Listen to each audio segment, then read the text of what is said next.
right. Hello, chat. How's it going? Hopefully well. We're back. We're playing more Resident Evil Remake. Where we left off, I got the no saving run off the list. It was nice and easy thanks to a little infinite ammo rocket launcher action, you know? But now we're following that up with the knife-only playthrough, which we're doing on Chris, and no cheats allowed on this one. There's no easy way through it. We barely got started. I got like maybe 10 minutes into it and then died. Right, no, did I die? No, I got 10 minutes into it. I didn't die. I accidentally used a defense item, which is not allowed. And then I had to reset because I hadn't saved yet. So we're about 10 minutes into it again, where we left off. It shouldn't be that bad, I don't think. I don't know. I'm pretty okay at like zombie dodges and stuff in Remake. To be fair, they're pretty easy to dodge in Remake compared to most of them. Okay, it is there. So I think it shouldn't be that bad. Hunters are gonna be a bitch. Chimera are gonna be a bitch. But I think for the most part, it should be fine. Probably. Hello, Tibby.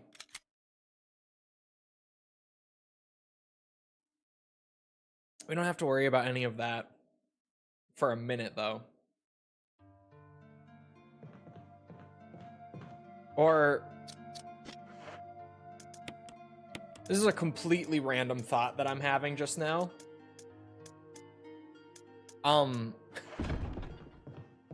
How the hell do we knife only yawn?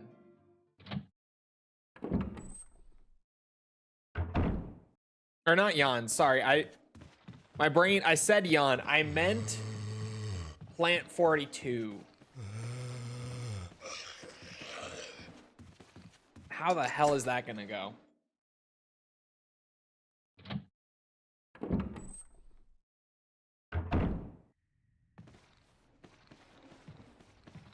Whoa, whoa, whoa, whoa. Where's your lunge, man? Oh, one of them is gonna break into there?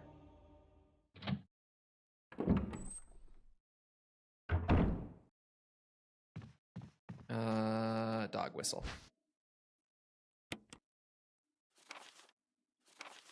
Google it? I'm probably just gonna have to Google it. I feel like that's the only way it's gonna happen. I'm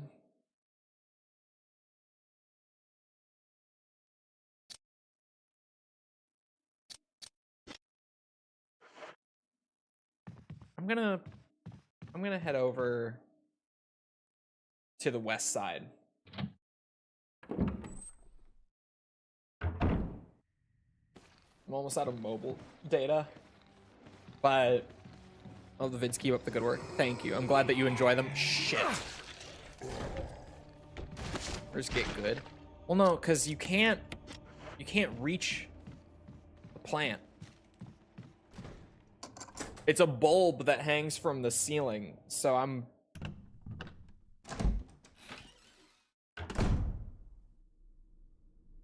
knife only plant 42.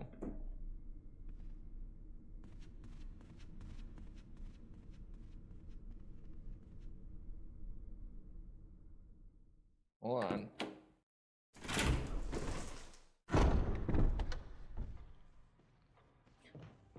This will be a good one. Good question, I mean.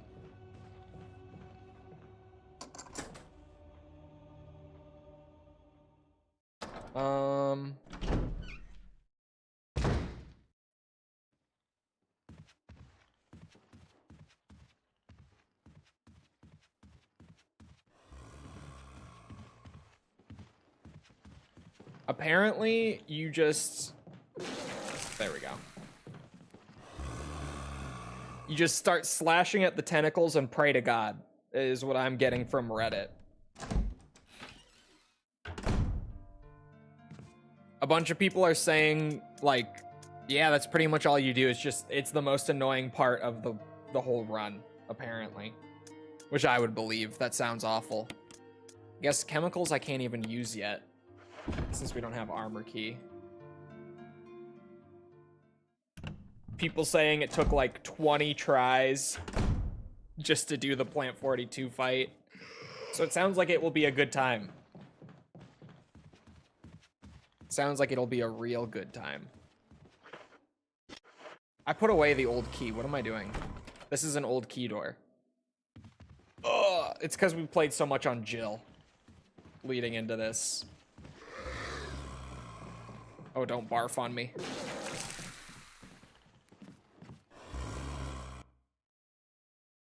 With Jill, you just use Barry and V-Jolt to skip. Yeah, if I was on Jill, that would be the method for sure. But that's where I was like, wait a minute. How the fuck do I do this on Chris? Do I have to restart and play as Jill? That's what I was wondering, but no. Apparently you just pray.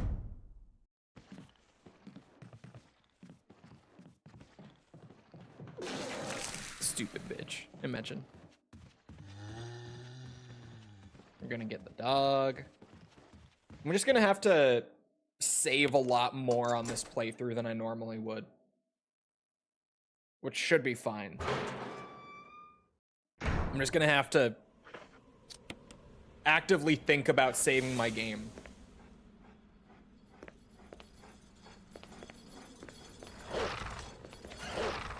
Because, like, this dog is about to suck ass.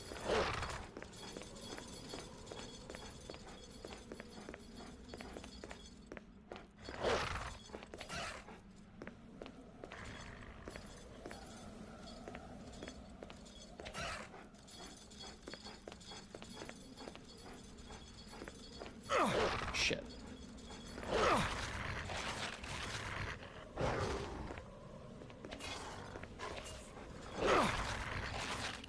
I'm gonna go for the herb bed.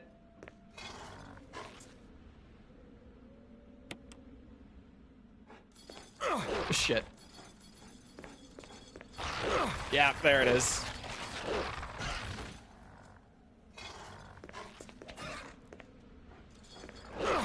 Fuck's sake. There.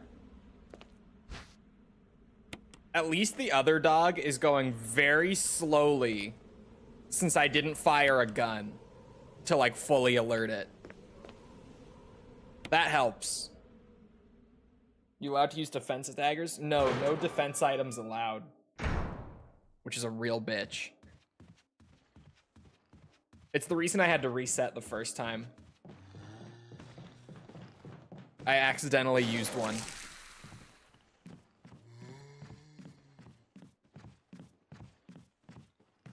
Is there... Oh. That's an old key door, too. Alright, I guess let's just go get the armor key, then.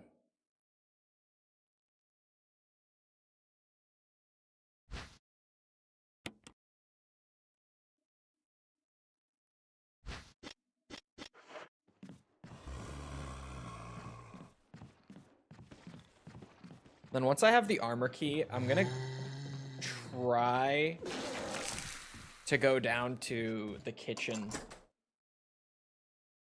Just because I'd rather burn the key and have the door unlocked now than need to carry an extra key through there later, especially playing Chris. That's a real bitch. So I'd rather just do it now. I might get bit doing it, but it shouldn't be bad. I don't know, honestly, like, until the later portions, I feel like until Plant 42, this is not going to be bad. Because zombie dodging is a lot easier in Remake than it is in most classic RE games. Because the zombie mechanics are weirdly forgiving in Remake compared to most. Like, the fact that you can just bait out the little dodge. Oh, the Crimson Head is gonna suck. Okay, that might actually be the first part that really blows. The Crimson Head is not gonna be fun. The one that I actually have to fight. But generally, it's easy to do that. And like, if you're on the stairs with one, they will always vomit instead of try to grab you if they're also on the stairs. I don't really know why that is, but they do. Getting around zombies in Remake is just a lot easier than it normally is. Oh, I almost grabbed the grenade. Oh. I don't have my chemicals. Shit. Yeah, no burning and no stomping either. Whoa, why are you here? Does he move based on where you enter the room from? Oh, no, because when I leave through this door, he's always right there by the stairs. I was gonna say, is it just that he always spawns there and he like shuffles his way over by the time I'm on the other side? But no, that's not it. I guess his starting location depends on what door you enter through. Or maybe it just changes once you've unlocked this door. I don't know. His position did just change. You can always use the stick to move. What, the thumbstick? Fuck no. In a classic RE game, thumbstick movement? Are you crazy? You trying to get me killed out here? Come on now.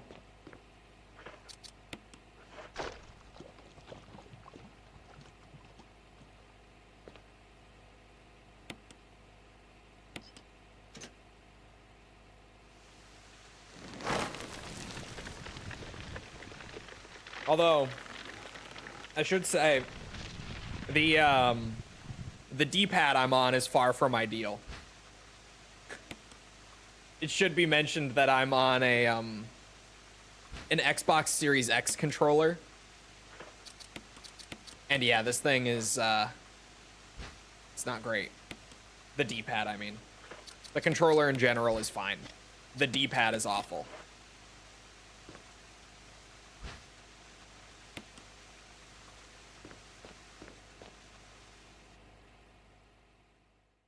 I would be on my PlayStation 4 controller, but for some reason, Remake doesn't natively recognize DualShock input on the PC version. And Steam input is also super fucky with the PS4 controller. So if a game doesn't natively support it, I just don't. I just don't do it. I can always use keyboard. I don't like keyboard for RE either. Aside from the RE engine games play great on mouse and keyboard. But even like RE5 and RE6, I've never really enjoyed it on mouse and keyboard. They just feel weird, especially 4 and 5. I should have included 4 in there because there's free aiming in that too. 4 and 5 with the way that they control are especially weird. Although 5 did get an update like a few years ago. I think when they did like a re-release on newer gen systems, if I'm not mistaken. I don't know much about this because RE5 I'm just not as familiar. But 5 got updated on PC a few years ago to where they added a control scheme that removes like that RE4 style tank control movement and like turning and everything, and replaces it with just a more standard like WASD and camera control scheme. I still kind of prefer to play it in that like RE4 style because it just feels right, but they did add that a few years ago. I think they like ported RE5 to PS4 and Xbox One, and that's when they added it.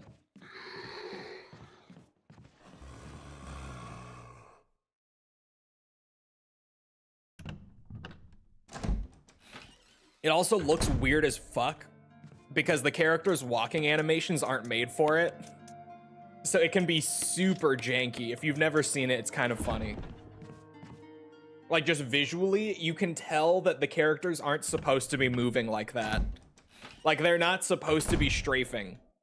RE5 just never even had, like, walking anims made for that. So it looks odd when characters start doing it.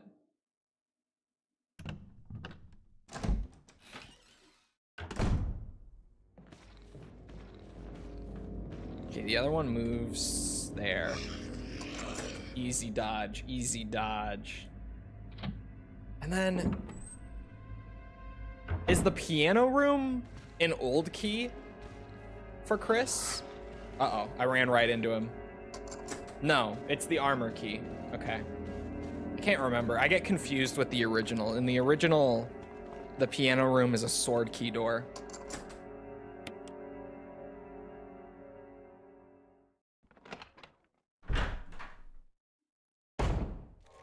How many times am I going to utter the phrase, I get confused with the original while playing this game? Like, even this far into the 100%, I'm still just constantly saying it, where I'm like, I don't know, I feel like this, but it's because the PS1 version, blah, blah, blah.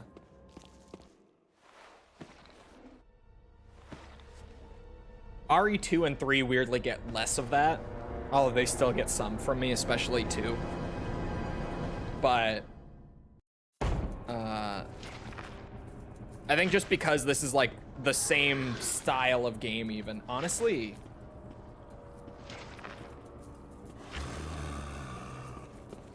it's easier that way since the crawling zombie woke up. If I stomped his head, it would have would have meant I had to load a save, so I really didn't want to fuck with the crawling zombie. It's one thing to just get bit. It's another thing to, like, straight up have to go back to previous save.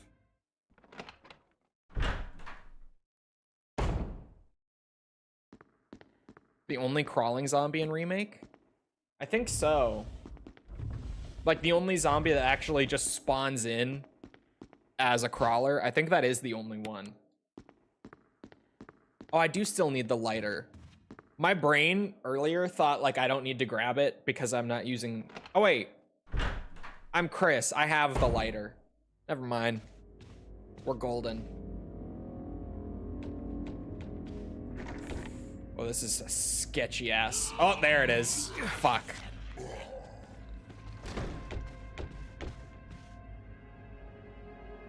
Should I have gone this way? I don't know if I like going this way. I didn't realize I was danger. No, I don't want to go this way. I'm gonna hoof it back to the other side.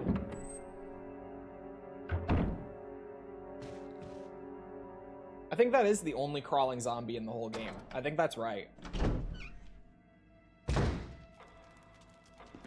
Which is kind of weird now that you pointed out. I feel like most of the classic era games have like a good handful throughout the game. But in this, that's the only one. And I think it's only on Chris's playthrough as well that zombie actually, like, wakes up and does anything. The body is there normally, but I don't think it does anything on Jill's playthrough, if I'm not mistaken. Yeah. Yeah, so that little, like, corner room with the broken shotgun, I keep thinking, like, I might want to go check it. Oh, it does have ink ribbons. If I'm over there later, I might as well. But I was like, what does it have? It has a defense item, the broken shotgun, and ink ribbons. And the ink ribbons could be nice, but even then, I don't know if I'm going to need them. Like, they would be nice, but I don't know, like... there's a good 20-ish ink ribbons throughout the game, and that's probably more than I need, if we're being honest. Oh, do I even want to fuck with forests? I know there are herbs here. No. Yeah, I do. I'm gonna risk it. I'm gonna do it. I'm gonna go for the herbs. They're worth it. One forest bite is nothing when I can grab 2 green herbs. Oh my god, Chris. Quick turn, bitch. Yeesh. Okay. Hurry, hurry, hurry, hurry, hurry. I'm gonna get bit. But I'm making a... Whoa. Okay, never mind. It was so worth it. I almost just didn't even go back there. So I was like, maybe I don't need to. But no, it was so worth it. The iframes from Chris being too low in his standing animation saved it. Just the timing worked out beautifully. That was awesome. We love those.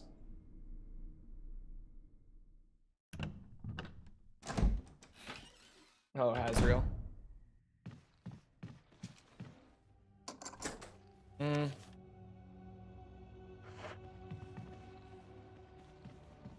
gonna wait.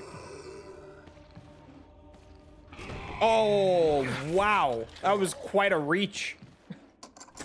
That actually was a really surprising reach. It's okay. That's my my trade-off for the forest luck. I can live with it. This playthrough also will probably go pretty fast, assuming I don't die that much. Which so far, so good. Actually, would it be better? Which ones do you move? That was not better. That was not, in fact, any better. No. Okay.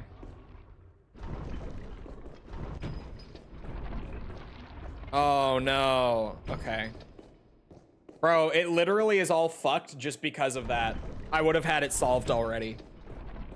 Oh, no, I wouldn't. Never mind. Okay, we're good. What's your favorite Armored Core game? After 100%ing them all on stream and stuff too, after doing the videos, 6 is my favorite personally.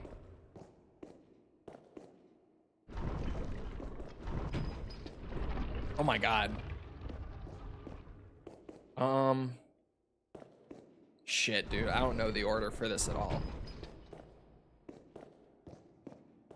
This isn't right, is it? No. Oh, but maybe... Was it 6 before 100%ing them all? It was 6 before. It's still 6 after. I have to, like, preface myself extra now. Because the more that time goes on, the more that really nasty side of the AC community that fucking hates 6 and anyone who enjoys 6 gets louder. Oh my god. Wait. But wouldn't that just mean that I do this? Oh no, they pop out, but they don't sink back in. What do you do again? Is this maybe? No, that was not the move.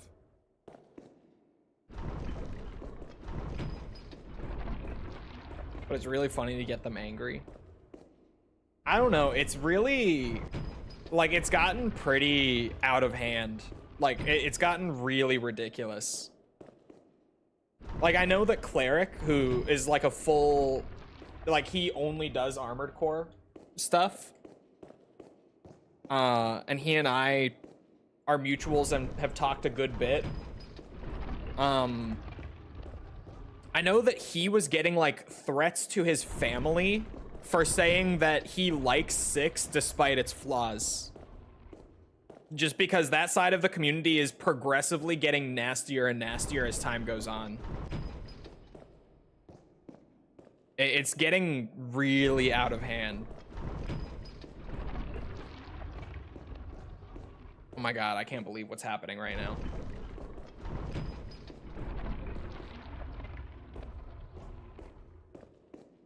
Is it this? Will this solve it? Oh my god.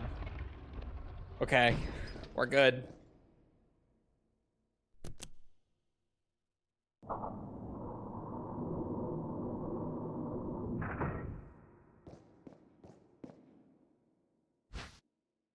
Oh, I can't carry it. I came in here with a full inventory. That's fine. They're all empty threats. Yeah, but like the thing with the internet is you can't really just, you know, brush it off and assume that they're all empty.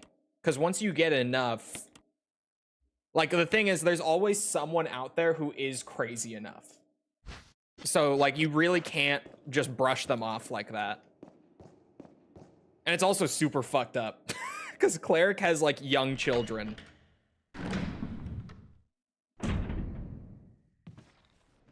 Ah, fuck.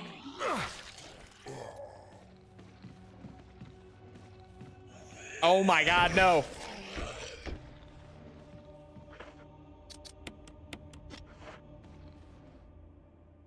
All it takes is one psychopath? Yeah. It just takes one person who's actually crazy enough.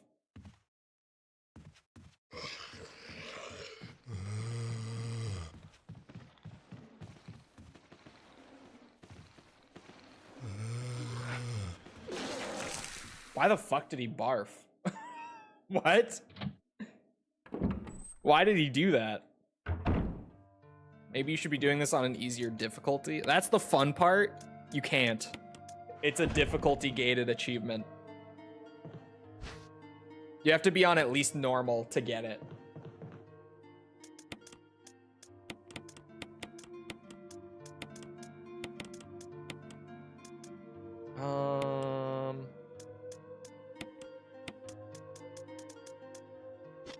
Yeah, I'm gonna...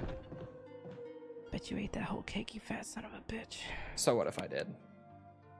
I enjoyed it.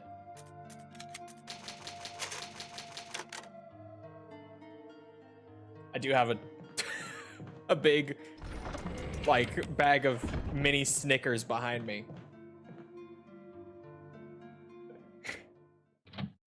Look. I got the biggest wang in the West. They were in the clearance section at Walmart. They were $2. That whole bag, that big old bag of mini Snickers behind me, it's $2. Okay? They're trying to sell all the candy now that Halloween is over. I'm just seizing the opportunity, that's all. $2 Snickers. It's a bunch of them. I don't remember how many. How many is it? Does it even say how many on it? 20. It's 20 fun-sized Snickers for $2. I simply seized the moment. That's all I did. Sponsored stream? No, dude, Walmart sponsored stream. The goats.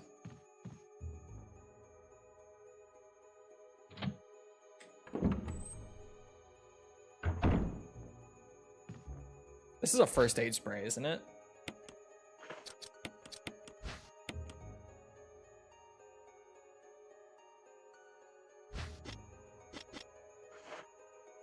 We'll want that. Oh, there's another old key. The ink ribbon. Wait. Okay, don't grab the ink ribbon yet. Please, I have question. Yeah? 20 fun size for $2. That's a steal. I know. You see, the thing is, you buy the candy immediately after Halloween. You don't buy it right before. You buy it in like the 3 days after Halloween. Because that's when it's real cheap. I don't think there's any reason for me to go in here. Why is reverse cowgirl illegal in Alabama? Is it? I would believe it. I would believe it, actually. There's a lot of random stuff like that. Where, like, random sex positions. Oh my god, because you don't turn your back on family.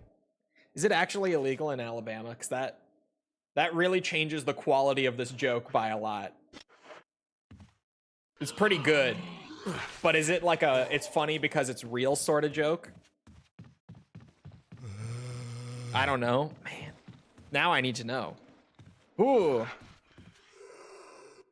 Because random US states have this set up. Thought it was a legitimate question. I'd believe it. Have you heard some of the random ass, like, sex laws that exist in this country? I have. A lot of states have shit like that. Wait a minute, do I have 3 masks? Oh, I have 2. I have 2. I was gonna go... do Richard next.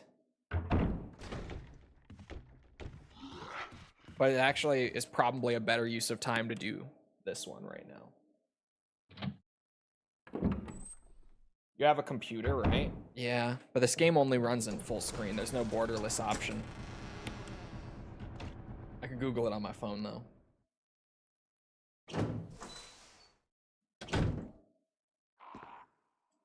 Hold on. Thank God I memorized this puzzle. This one is a nice time saver.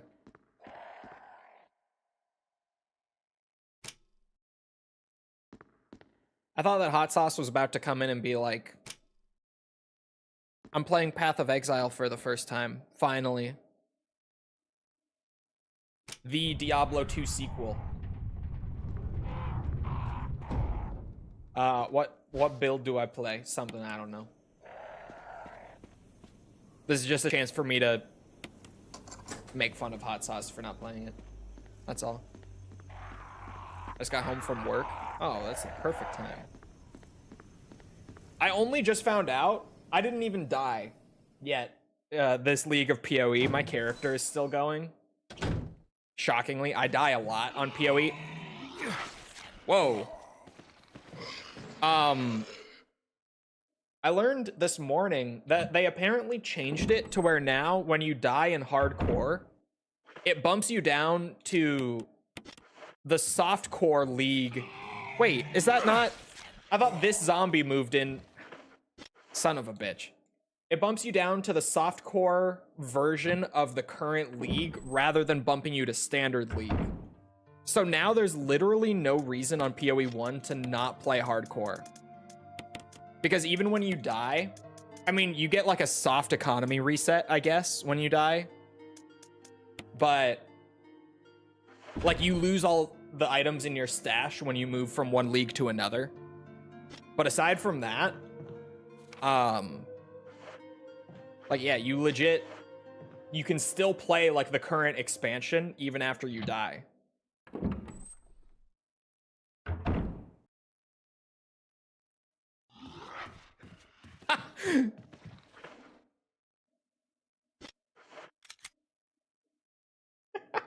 Okay, False came in clutch with a random Google search just to back me up here. She, out of curiosity, I guess, Googled, like, what sex positions or whatever are illegal in the state of North Carolina. And apparently, giving a handjob or any other form of oral sex is considered a Class 1 felony under the Crime Against Nature statute in the state of North Carolina. I guess it's a crime against nature because no reproduction, question mark? Maybe? I don't know, I'm spitballing with that one.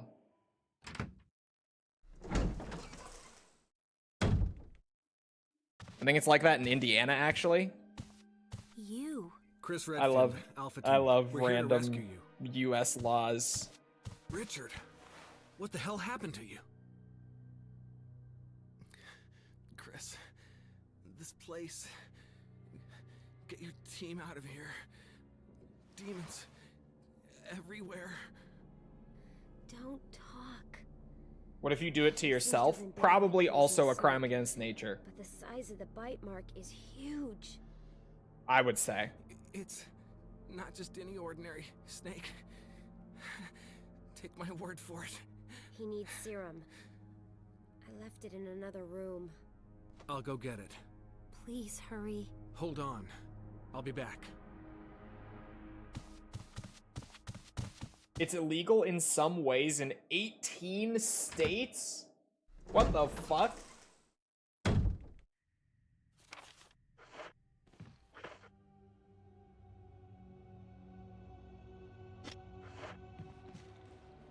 Look, whether or not Richard survives is of no concern to me. I just want the green herbs that are in here. Okay, thank God I can grab them.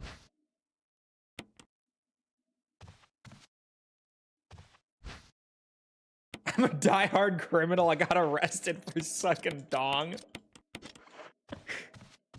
I don't think you would want to give up that info in prison. I'm not gonna lie to you. I don't think you would want the other inmates to know that that's why you got arrested. That seems like a bad idea to me.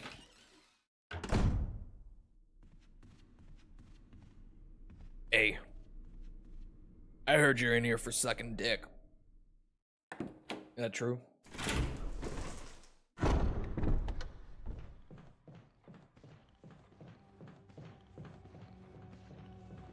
Getting arrested for doing the old reach around. Sorry? Sorry for what?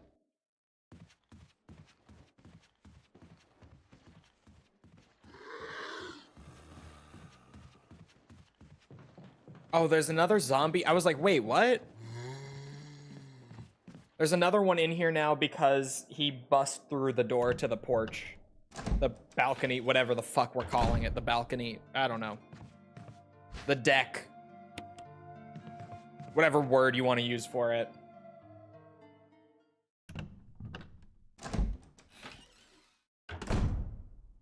I can definitely do yawn without saving beforehand. 100%. I thought about it just there. Whoa, why are you all the way over here? Okay. I can do yawn without saving. Because I can just skip yawn.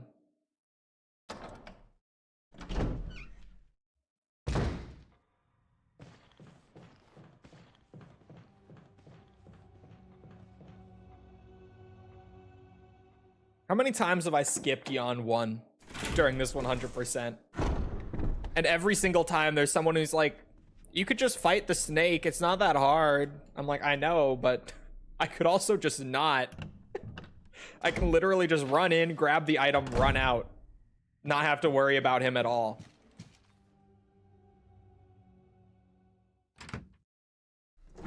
The veranda. I like that one. Let's go with that. Hope this is what the you veranda. Want. Thank you. I don't even know if Let me that's give you a shot technically now, accurate.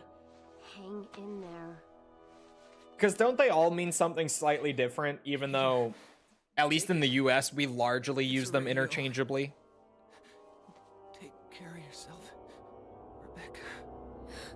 Richard. Like, I think that technically He's okay. He's just unconscious. that would be a Rebecca, balcony. It's not safe here. Let's get Richard to a safer place. Right. I think. But when I think of balcony, I tend to think of, like, Richard's doing well, indoors. Chris. I don't He think should of recover a soon. balcony as Good. being outdoors. Richard needs you now. So maybe it's a deck. As soon as Richard gets better. But it feels We'll wrong to come call it after a you. deck. Rebecca. Because I you feel okay like with the gun? typically a deck Yes. has, like, stairs All that right. go down to the I'm gonna ground. continue my investigation. Be careful. Okay? Balcony is outdoors?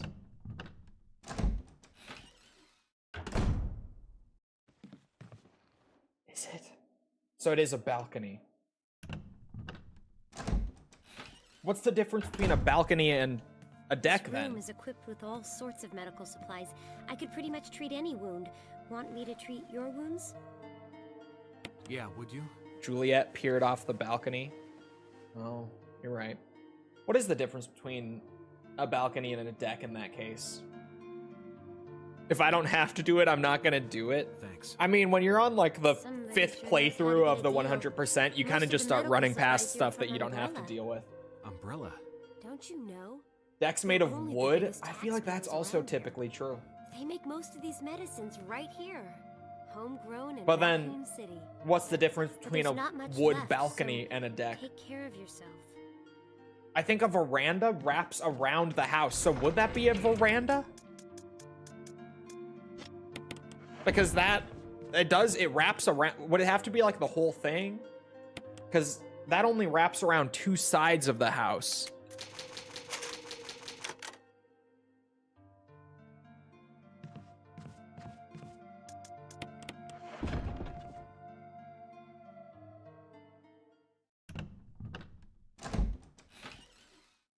deck is on ground floor.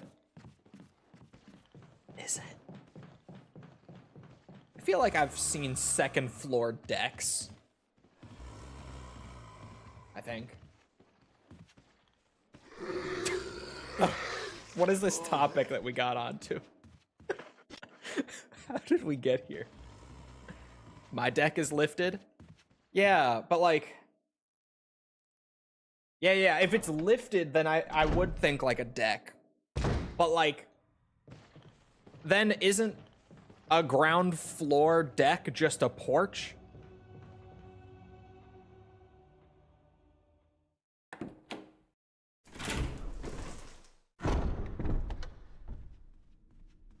How did I get onto this? How did I manage to start this? Hold on. The differences between decks, balconies, and more from Timber Tech. Let's go. Hold on. I'll call the deck company and ask these questions. So what exactly is a deck, like by definition? I need all the little technicalities and specifics. Okay, balcony versus a deck. Decks are ground level or slightly raised structures. Hold on, I gotta dodge a zombie. That usually attach to a home's back door, while balconies are installed on the second story or higher. I can read. Uh-oh. Decks are accessible from the yard and provide an intermediary living space between indoors and outdoors. Son of a bitch. I'm gonna get bit by the other one on the way out, too. I'm in danger. Oh, I can't even do yawn yet. I forgot to get the shield key.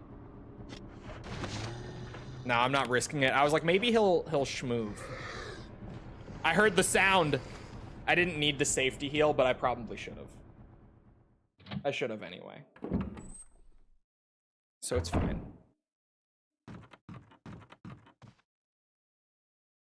Balconies are elevated. Raised decks may reach a second story and look like a balcony. What the fuck? But they're usually large spaces for entertaining and still have ground level access, so they can be on a higher floor. But I guess they have to be like a proper living space. Like, you know, you gotta have like chairs or whatever the fuck out there. And still have it like accessible from the ground floor for it to be considered a deck. Got it. Decks are best for versatile outdoor living, and balconies are best for a private fresh air escape. My controller's vibrate. God damn.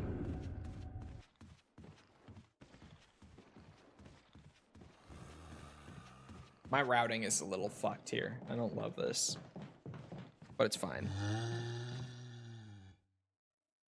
What is a porch versus a deck? Porch is attached to a front entrance specifically. Front entrance equals porch. Got it. Often small and welcoming. It's like a little deck on the ground floor, but Are you okay? out front. Want me to treat your wounds? Now, what is the difference between a veranda and a porch? I'm just going through the bullet points at this rate. I don't want to read all of it. Veranda always feature a roof, so it's not a veranda where like you use the dog whistle in this game. That's not a veranda. It doesn't have a roof. They are open air structures without walls, ground level, and attached to a home, so it can't be a veranda. Can't be. It has no roof, and and it's on the second floor, so it can't be. I got it. Okay, I'm getting bit so stupidly. Oh, and now I have to wait for Rebecca because we're Chris. Oh, fuck.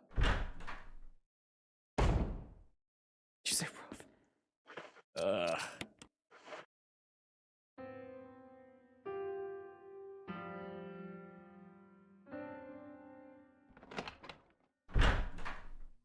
It's me, Chris. All these areas are stupid. I feel like it's a side effect of how That dumb sounded English like itself Moonlight is. Sonata. It's a side effect of English having Can you play? so many fucking words that are so specific. Because, like, I've talked about from studying other languages, it makes me realize just how many words we have in English that are, like, so hyper specific.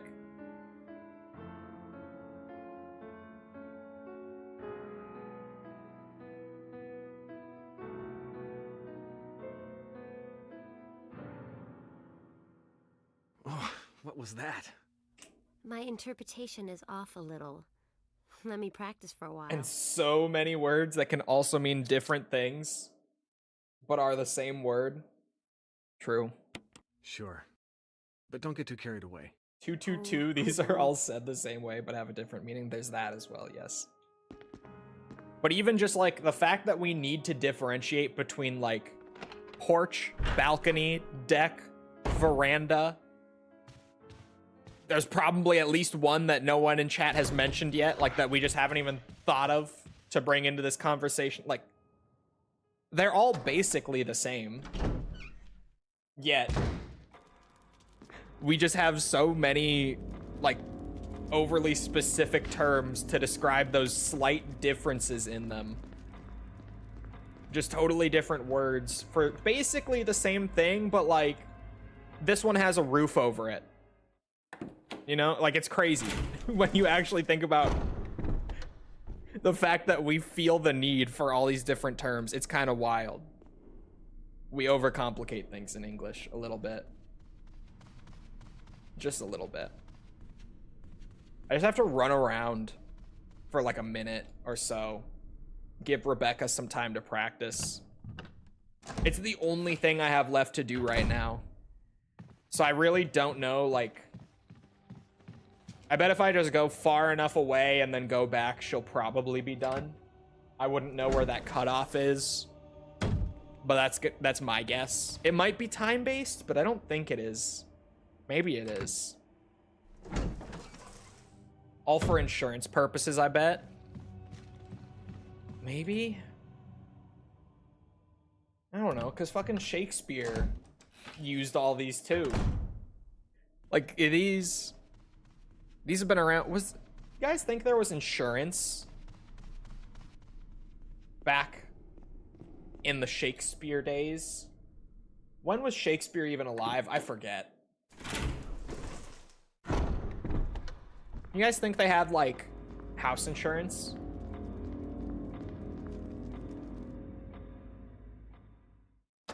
This doesn't have ground access. Less safe, more for insurance. This has a roof that could collapse.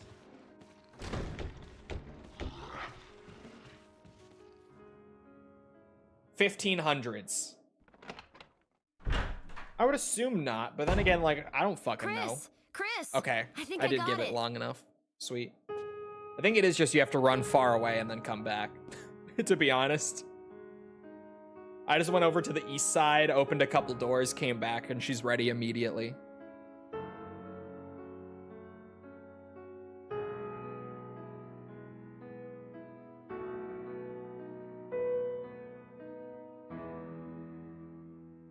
Practice makes perfect. Sure does. What's this? 1564 to 1616. All right, chat. When did homeowners insurance become a thing? Follow-up question. These are the things we need to know. These are important details for us to nail down here. They're all very important.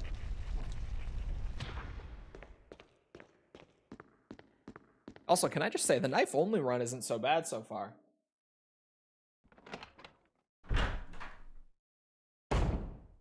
To be fair, I've been playing tank control resi games for like 20 years, but, you know. I've never tried a genuine knife-only run. This is my first time ever attempting it, and like, it's It's not going that bad.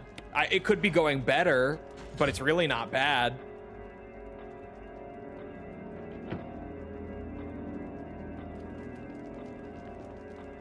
Began to take shape in the 17th century, particularly after the Great Fire of London in 1666. So 50 years after Shakespeare died.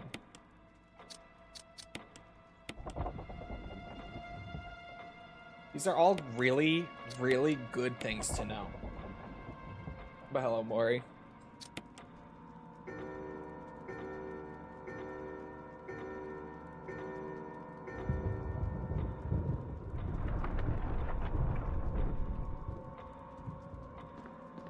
So I guess that, like,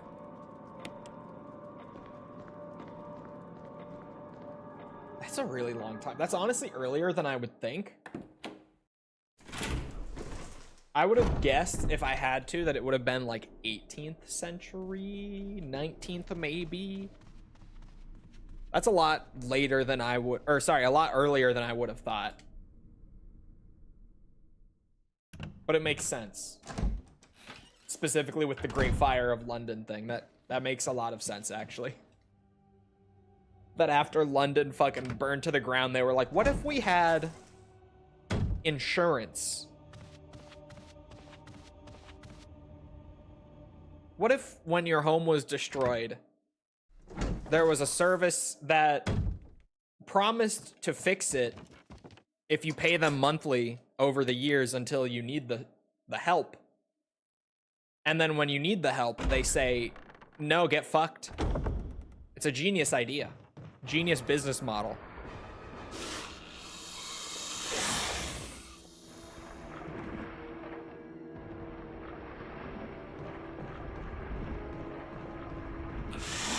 Whoa.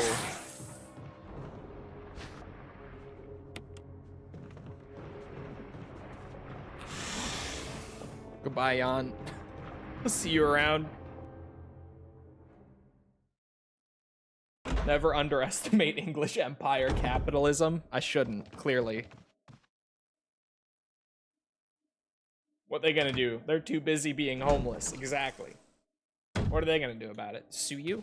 They can't even afford a house.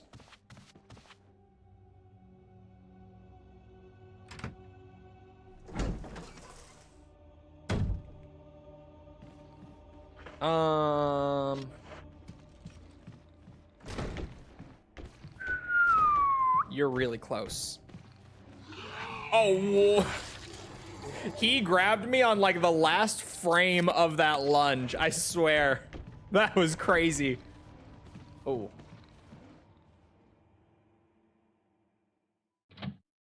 I am gonna be pretty tight on heals for like this entire playthrough, aren't I?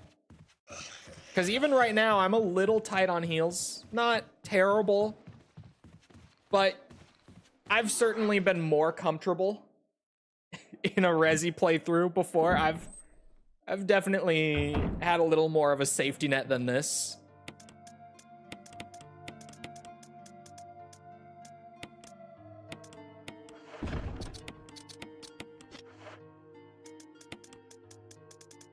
Honestly, the run between here and the Crimson Head is not bad. And purely because I have no idea how this fight's gonna go, I am just gonna stock up all the heals.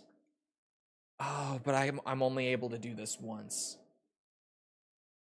You think I could do it with one heal and a save? I bet I could. I bet I could.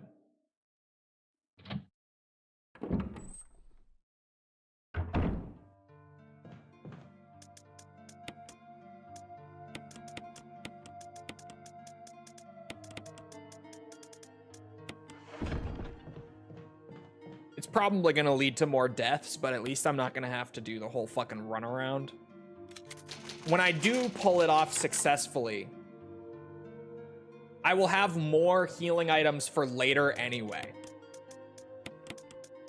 So, I got this.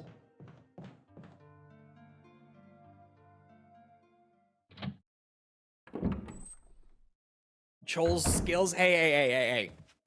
Have you seen this remake 100%? Did you see Code Veronica S rank? Hello? It took like 2 attempts. I failed it like 1 time. Just improvising it.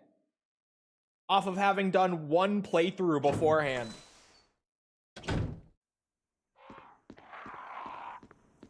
Where have you been?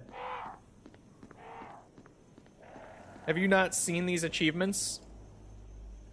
Did you do the D2 thing? No, I haven't checked it out yet. Because we've been playing Gears 5. We still haven't finished up D1. Because we've just been playing other stuff, trying to get Gears, like, checked off until E-Day comes out, since we're so close to the end of it. And for ARPGs, I've been playing PoE 1. Because of the new league, so... I have not checked it out yet.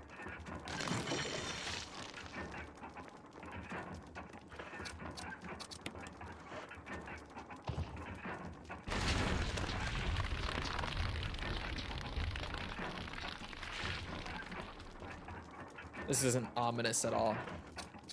Wait, which one is this? No nose.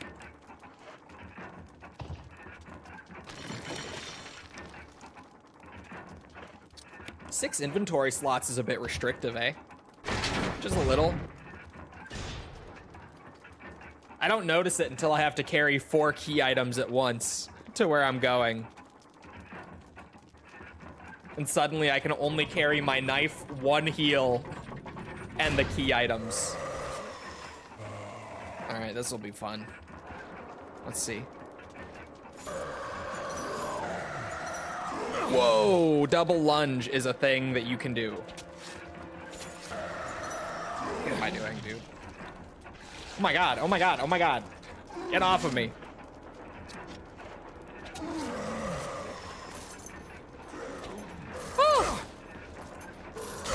Oh my god. Chris, my inventory. I'm trying to open it. Oh.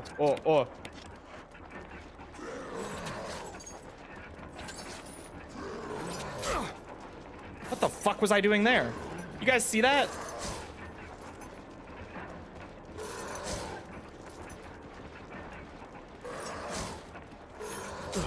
Oh my god.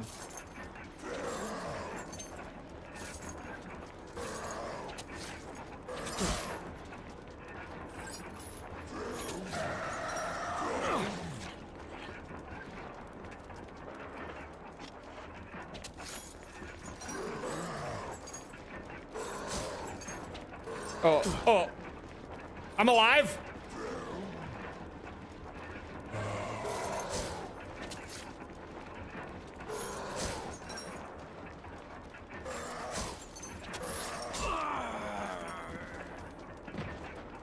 Okay. Okay. I don't know how I got him doing that, like, infinite whiff loop, but I fucked it up. Get good, he says. It's so hard to try to, like, get the Crimson Head to miss you and then have, like, down before I bend your penis. An opportunity to punish him because he runs. So he kind of, like, flies past you to the point where if you try to immediately punish him, he's out of your knife range. Give me the strokes, daddy. It's really hard to find a safe spot to actually get a hit in.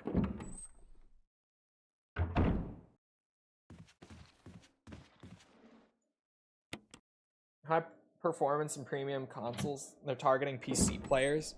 I've heard so many people saying this, but I wouldn't put too much faith in it because the leak doesn't come from like any reputable source. I'm trying to remember. It comes from an Xbox leaker who's kind of like a,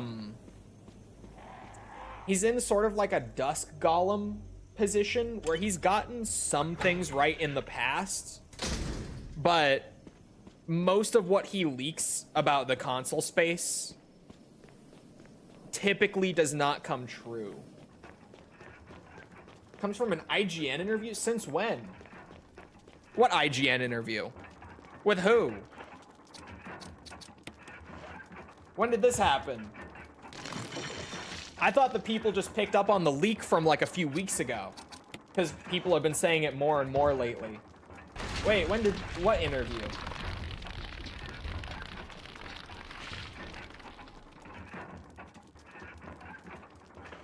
No nose.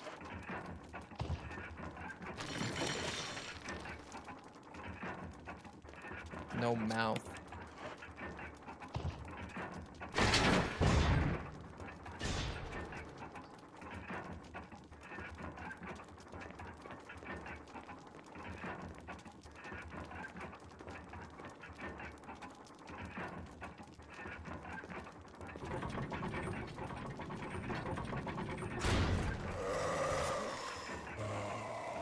I'm seeing the interview. Oh, hold on.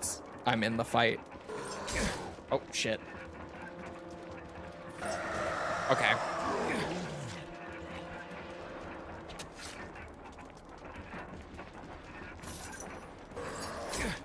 Yeah, he has the 180 too.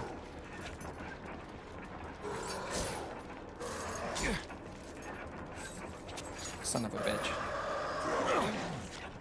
I'm seeing the interview, but hold on.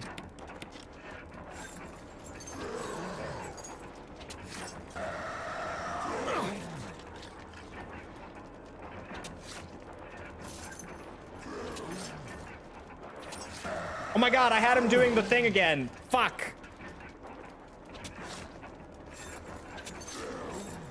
Oh, he actually grabbed me that time, though.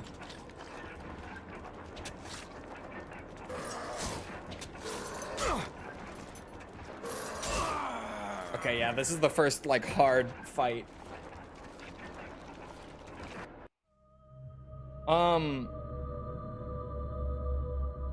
Interview from 5 days ago with Nadella is what we're talking about, I'm assuming.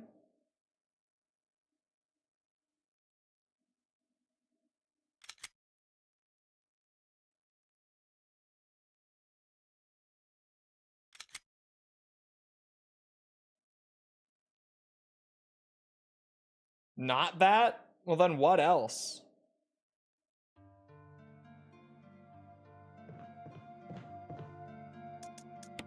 Nadella is the president of Xbox. Currently, at least.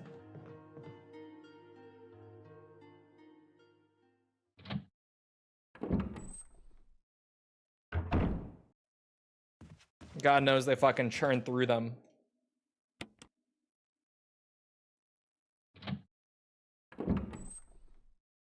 But even in that interview, he's not saying, oh shit. He's not saying that it's gonna be like a high ticket console. He's just saying what's it?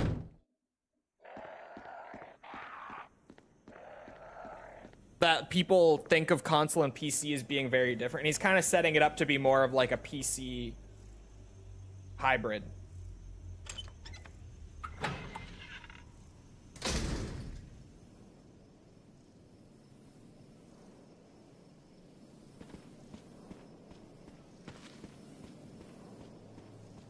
This isn't even an interview.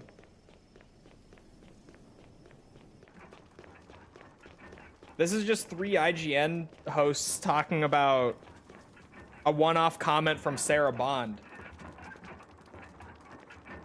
What you sent, Hazriel.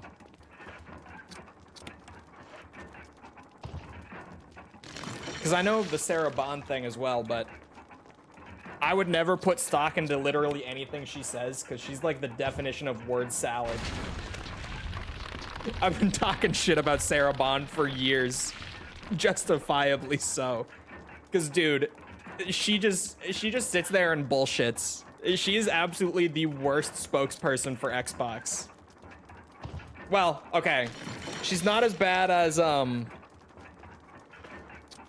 Matrick. I couldn't think of his name. She's not as bad as Don Matrick. So she's the second worst spokesperson they've ever had.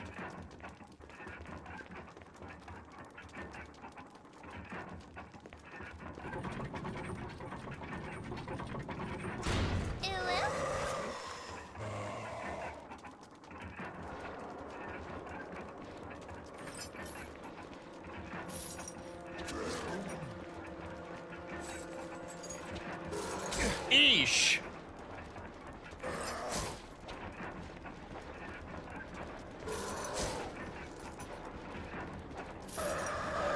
What? What was that grab? Am I in danger? Okay, not yet.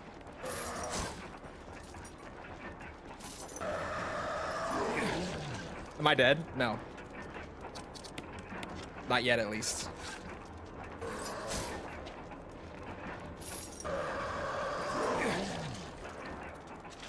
Get off!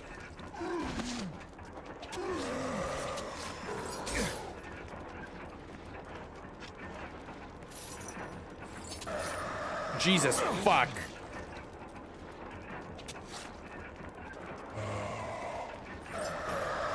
I'm dead. That's it. Yeah. Yikes. So this is a boss fight. It is on knife only. The guy in the middle isn't from IGN. No, all three of them are IGN hosts. Or editors? I don't know. If you check the description, they just state them like by first name. They're just IGN employees. If they were anyone from outside of IGN, they would do full name plus like title and where they work. But no, those three are all IGN employees. I don't hate Sarah Bond, bro, I do.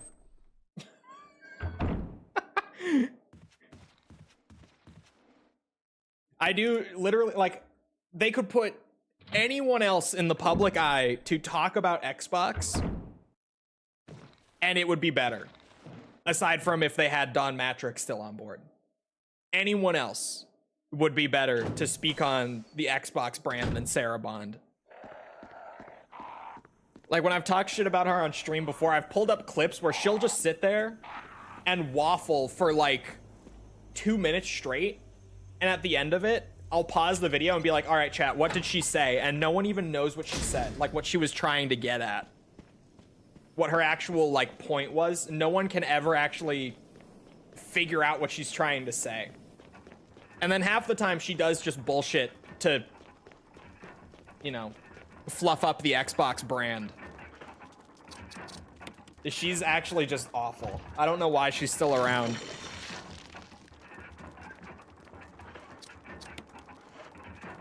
I'll bring a level of awkwardness the likes of which they've never seen before. Yeah, I feel like that's maybe what's it? I feel like that's maybe why they still have her doing stuff like that. Is just that she says everything that she does very confidently. But then it just ends up being horseshit half the time.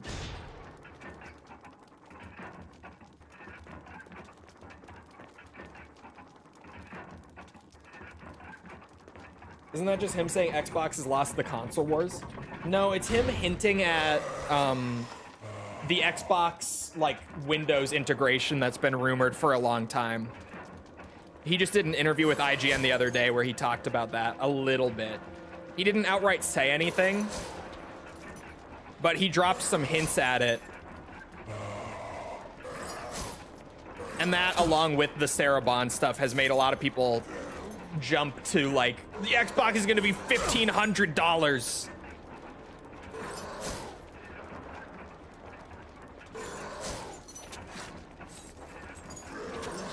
Shit.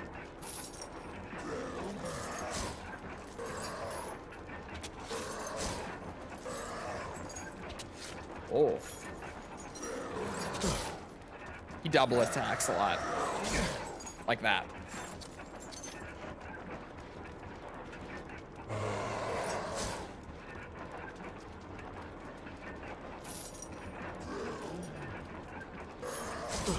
Oh.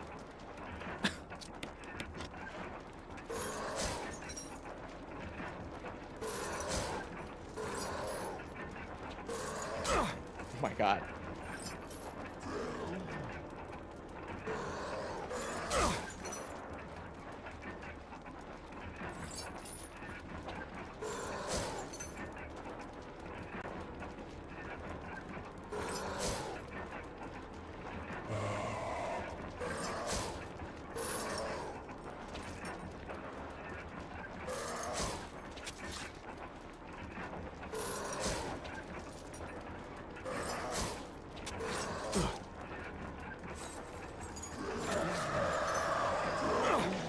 Mash! There we go.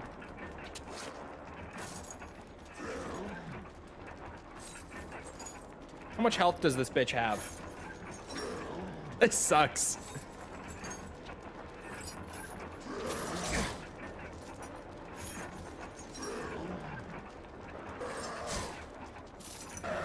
Oh my god, I'm dead. Yeah.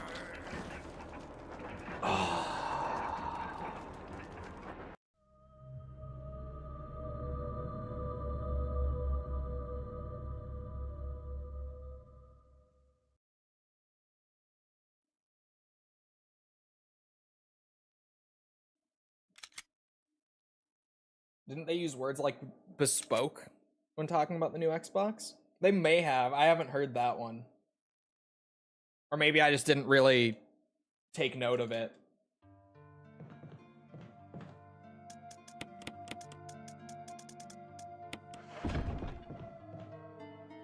But no, I don't think Xbox is stupid enough to make a console above $1,000. I think it could maybe go up to 1,000. But I don't see it ever going above it. I don't think anyone in the console space would be stupid enough to do that. Because, like, anyone who's currently in the console market, like Xbox, PlayStation, and Nintendo, they all understand the market very well. They all know that if you price a console, even at $1,000, it's going to fail. Like, they're all very aware of that. So I don't see any of the current manufacturers doing that, because people have been saying it about Sony too. I don't think Sony's going to do it. I could see Sony going for like 700 again, maybe 800 if they're crazy enough, but I don't really see them going above that. Like, they know better. They all know better. And if any of them do that, they're genuinely just shooting themselves in the foot. Because, like, you saw the PS5 Pro sales once they actually came out. Like, once we had more long-term data and we weren't going purely off of, you know, we sold all the stock we made, but we didn't know how much they made. We found out that it only sold about 1 million units worldwide. And, like, I mean, it's not terrible, given the fact that it's not like an entirely new system. It's just an upgraded PS5. But were that a more like full-scale console gen launch, 1 million units would be like, no, the PlayStation is over. If they only sold 1 million, that would kill it, genuinely. They wouldn't be able to survive off of that.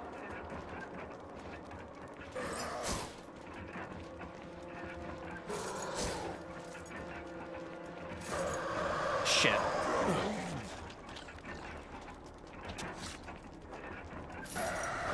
Oh my god.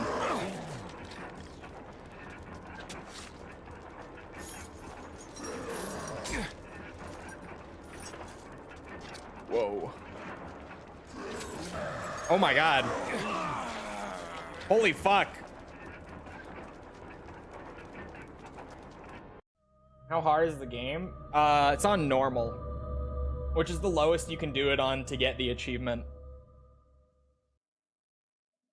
That was a fast one. I've just heard they're going for the Rolls-Royce of consoles. Yeah, that's not from an official comment, unless I'm mistaken. The Rolls-Royce thing that everyone keeps throwing around, I don't think is from any official statement.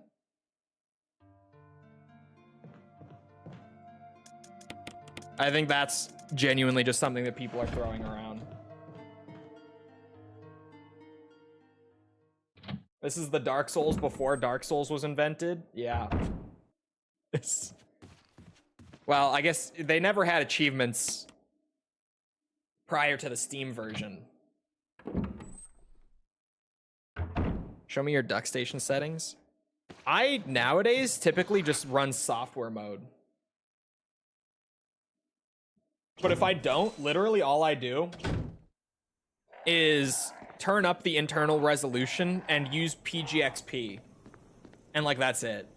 Because anything else, like, if you start scaling the texture filtering in emulators, it does this weird thing where when you increase the resolution of the texture, but the game internally is still trying to display the texture at the same resolution it normally would, all that you end up doing is increasing the size of the texture. So you actually end up stretching things out. They'll be higher resolution, but they won't be displaying properly.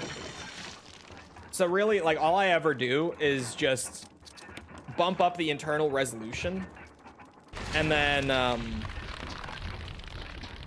what's it? I used to use nearest neighbor. Nearest neighbor is the way to go, yeah. I literally just leave everything default, like as it would be on PS1, and turn up the resolution, and then use PGXP, because it gets rid of, like, the texture warping and wobble. What would convert you from a PC gamer to a console gamer? If I could have the freedoms of PC and the performance of PC at a lower price, that would move me over. But outside of that, and even then, I don't know, because games being so cheap on PC is a huge, huge plus. You just don't see sales like you do on Steam anywhere else, genuinely.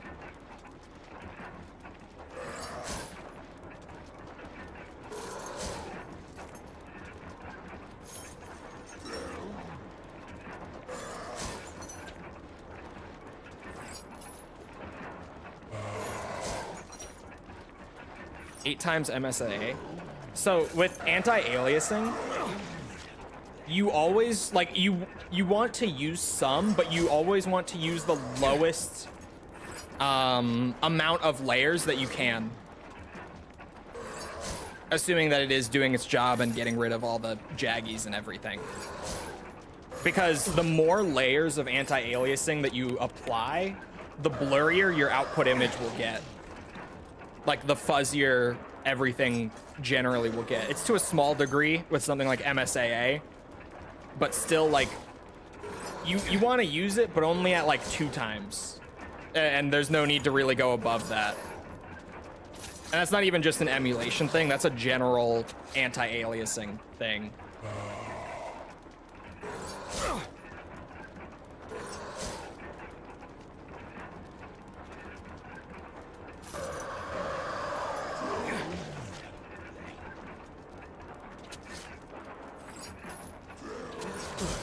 Ooh. Oh, shit. Basically a Steam machine. I mean, the Steam machine was missing the performance, but yeah. Yeah.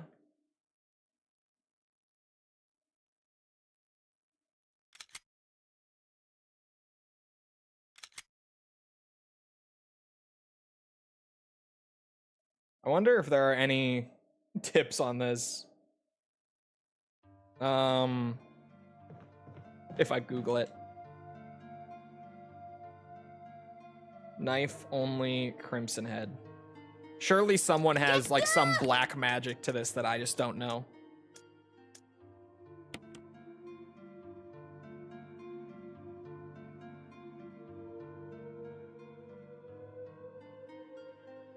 Oh, I could just bring more healing items.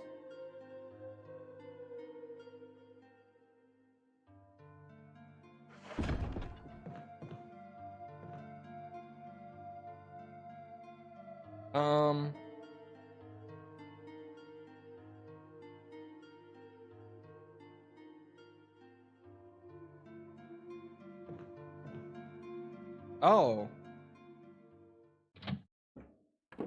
If you can knife his head, it deals more damage. But other than that, there aren't really many tips. People are just like, yeah, bring a lot of heals and try to bait it out. Like, bait out the attacks and then swing if you can right after.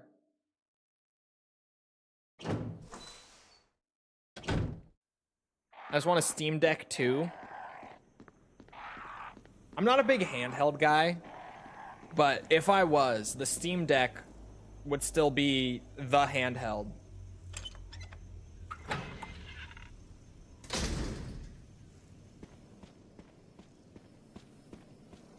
If I were in that market, that would be the one. Steam Machine if it was good, I meant. Okay, yeah. Steam Machine if it was good is true.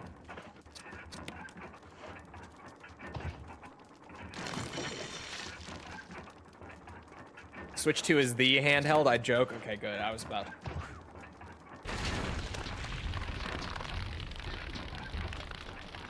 Fucking Switch 2.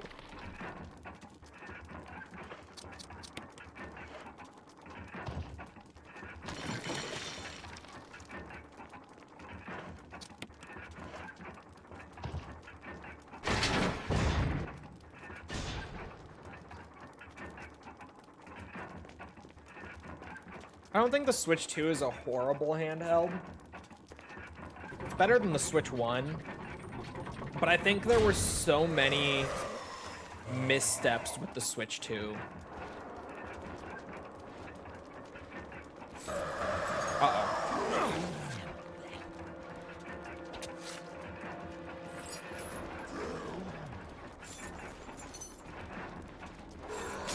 Son of a bitch. Son of a bitch! Yeah, it's so hard to hit him in the head. You would have to be right on him.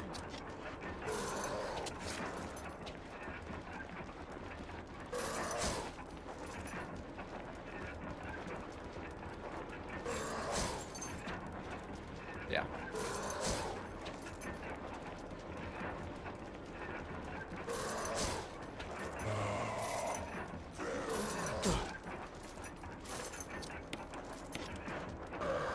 Shit, dude. Worth it. Maybe. What if you did just...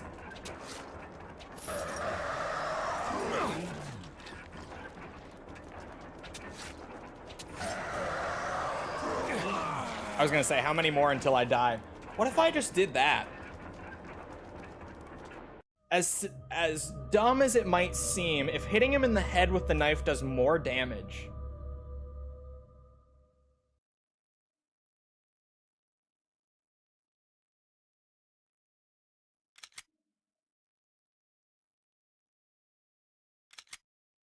And I could tank maybe 5 grabs, get 2 head knives per grab.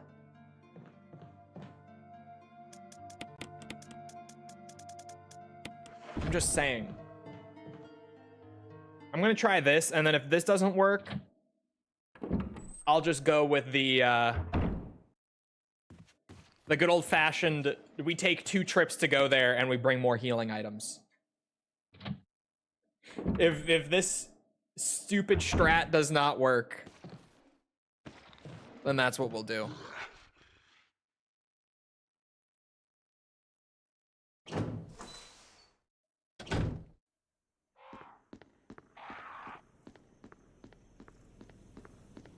If only I could fucking take his legs out, like in Code Veronica. Because if we had to do a knife-only run in CV, we would be golden. Like, we would not be having this struggle. I'm starting to miss CV's knife mechanics. Just a little bit. Just a little bit.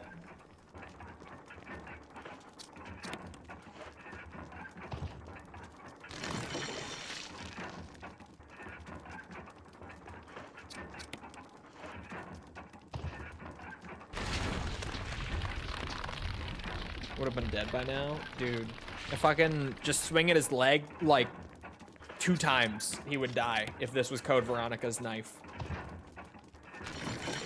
Because of the stupid, like, I don't know if it's intended or not, but the fact that CV's knife hits like 5 times per swing if you swing with the downward angle.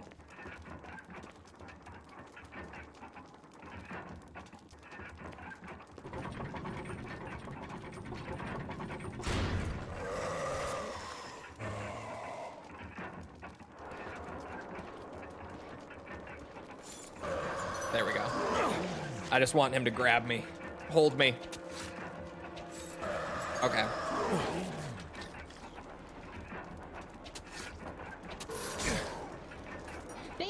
That wasn't a grab. Some weird pink fox girl VTuber anime girl online to play this game and make her entire community make a day about livers. They did not.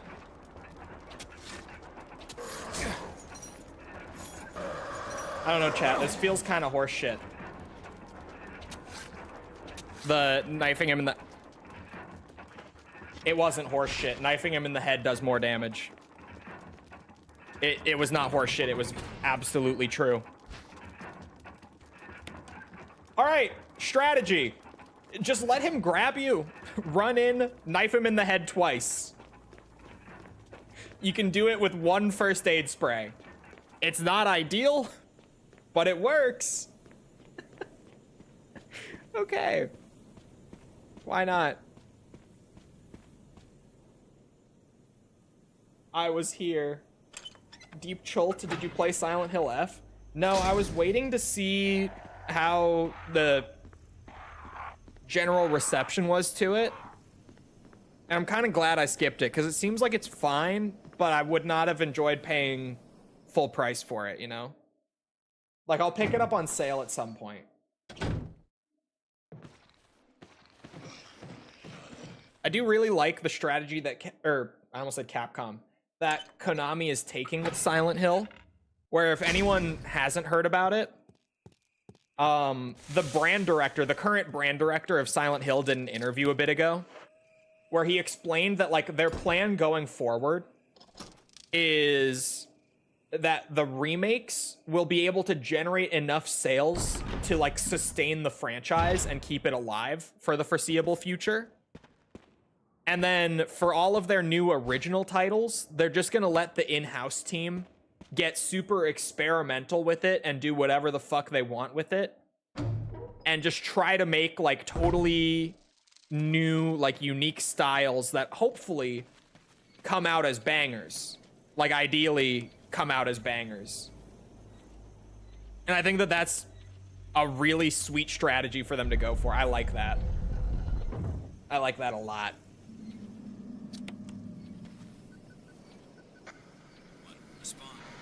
Wesker?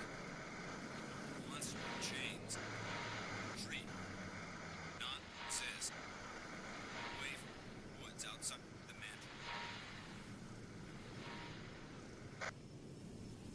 I would like it if they went further back in time. I don't know if I'm the boomer on this one, but, like, I personally really don't like the idea, or, like, the general concept, I guess, that that Silent Hill is not specifically the town. Like, I feel like they should have just kept it contained to the town. I feel like it's more interesting. It has more of, like, a mystique to it. And the original lore behind that they established in, like, 1 and 3 makes sense as to, like, why all that crazy shit would be going down in that town. 2 is kind of the outlier, but yeah, I know that that was way before F. I just generally have never liked that idea. Personally.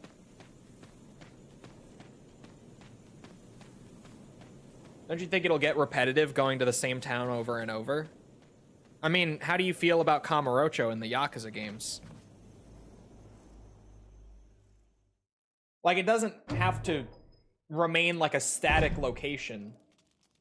You place the game at different periods in time, you bring different characters to it, whatever, and you can pretty substantially change the feel of things from one game to another, even with it on paper being the same location, you know?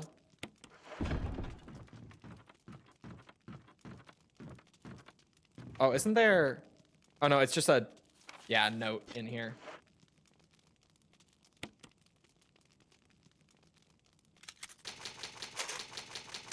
We just need a game to go back to the town, I guess, outside of remakes. Bro, that is, like, the other thing. It's been so long since there has been a game set in Silent Hill. Like, it's been, like, 15 years. And the last time that we did go back to Silent Hill, it was in a game that was kind of shit. It just wasn't a good Silent Hill game, like, on its own. I don't know, man. I'm not big on the idea that, what's that?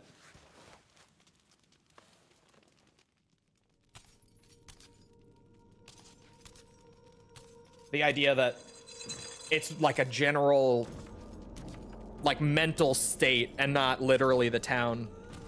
And that's even, like, disregarding the contradictions to previously established lore as to why that stuff all went down in the town. Like, just that change to begin with retconned so much from Silent Hill 1 and 3. Because there was, like, a very clearly laid out explanation as to why that was. And then they were just kind of like, no, it's actually, like, it's not really anything to do with the town. What are you talking about? It's just people who go kind of crazy for one reason or another.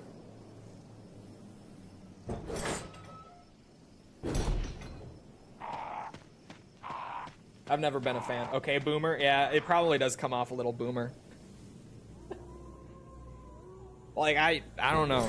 I would maybe feel differently if there were more Silent Hill games since that change that were actually, like, good. Which might come off a bit harsh, but I'm dead serious. Like, when the games that you have to try to convince me and sell me on this are, like, Silent Hill Downpour, that certainly doesn't help. You know?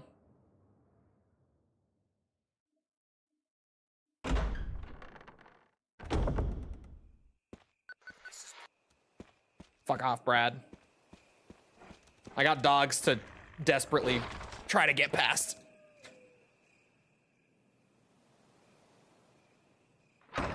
Aren't all the creatures and the supernatural based on the character that's in the town? Yeah. There's a little more nuance to it, but more or less, yeah. That's, like, if you simplify it, it is all of the supernatural shit that does happen in every game reflects elements of the character that you're playing as in that game. And they change pretty drastically from one entry to another because of that. Even back when you were just going to the same town with every single game, like in the original trilogy. Like, the way that it affects the environments and the sort of creatures and manifestations that you end up seeing are totally different in Silent Hill 1 compared to Silent Hill 2, and in Silent Hill 2 compared to 3. I don't like the state of mind. Yeah, I don't like the state of mind either. I really don't.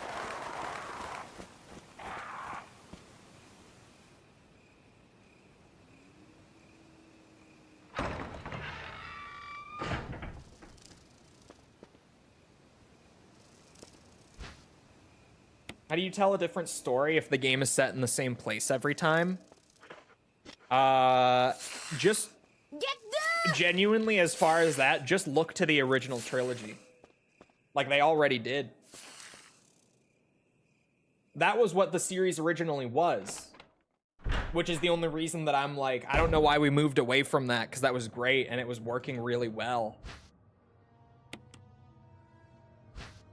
Like, there was really not much reason to move away from it other than just for the sake of change. It's trying to solve a problem that didn't need solving to begin with. If that makes sense.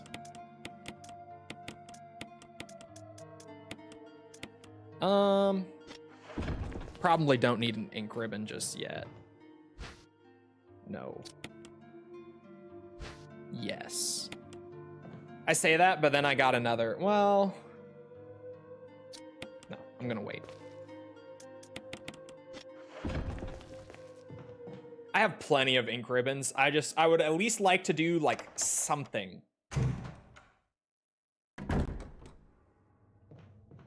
something. But yeah, F, like, my thing with Silent Hill F, because I know a bit about it, and I'm a bit familiar with the discourse around it. The thing for me is, everyone always says with Silent Hill F, like right now, everyone is always like, yeah, it's okay the first time you play it, but the game gets really good in New Game Plus. But then also, the biggest gripe that people are generally bringing up with Silent Hill F is that the gameplay is bad. And like the combat is especially awful, but they tried to make it a more combat heavy game. So like, it's not even like the combat is bad in the typical Silent Hill sense where it's like, oh yeah, the combat has always been bad, but that's never been the point of the game. Because they've tried to make that more the point of the game in F. Like there's much more of an emphasis on it compared to the original trilogy where like there was a little bit of combat sprinkled in with everything else that was going on and everything else you're doing. Whereas from what I've heard people say about F and from what little I've seen of it, just watching it, it does seem like there's way more combat, like way more time spent fighting enemies in Silent Hill F than ever before. So like the combat has never been the point of Silent Hill. And that's true, but when you start trying to make it the point and the combat is still bad, it becomes an issue. You don't get any downtime in F, constant combat. Yeah, that's what I've seen of it. Is that it really is like just enemies everywhere. Like just everywhere you go, you're getting into a fight.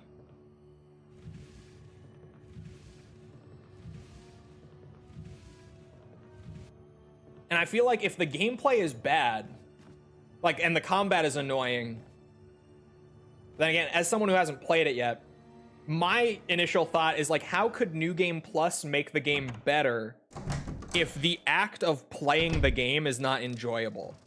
Like, how does playing the game multiple times make it more fun if I don't enjoy the gameplay of the game? Like, that to me just does not compute.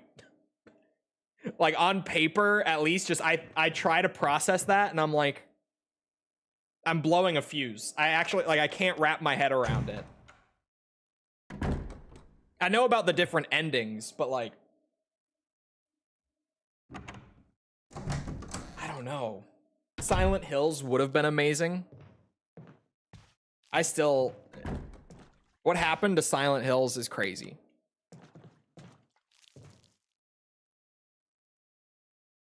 Like the fact that we lost that still hurts me to this day. Because like PT being such a cool little demo, and then that reveal at the end that it was a new Silent Hill game, like after you went through everything, where you play as Norman Reedus and it's directed by Hideo Kojima, and you're just like, holy fuck, Silent Hill is back, and then they canceled it. And then Kojima got fired. It got canned. Yeah.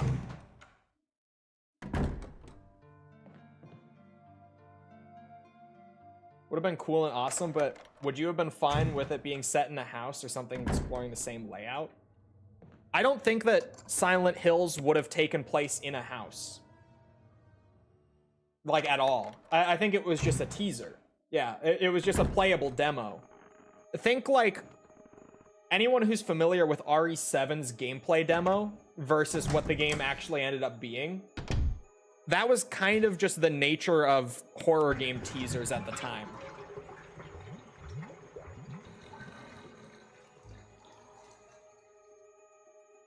What is inside the bath? Oh, yeah. Okay. I was like, it's not a dagger, is it?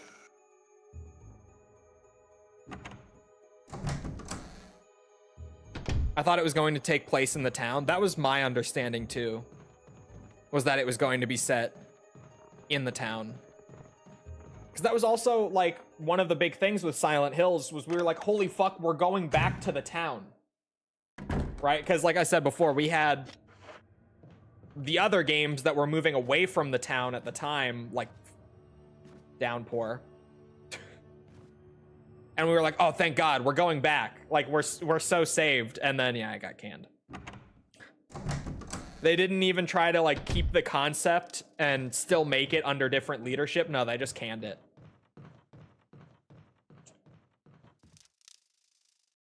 Which is great.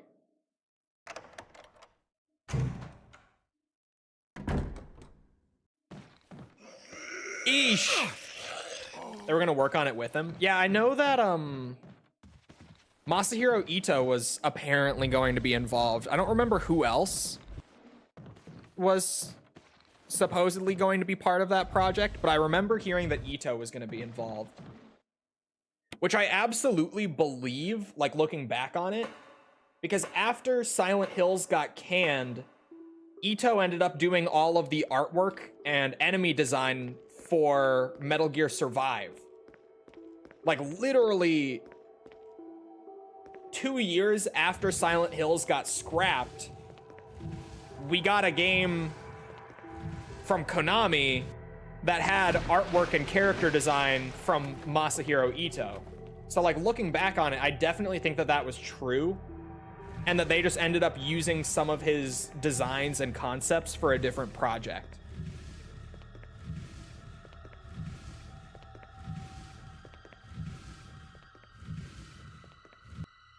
100% guarantee OD is just gonna be what Silent Hills was gonna be. OD is so weird because we know fucking nothing. Like, we got that one teaser more recently too, aside from just the original one, but like, we don't even really know anything about it.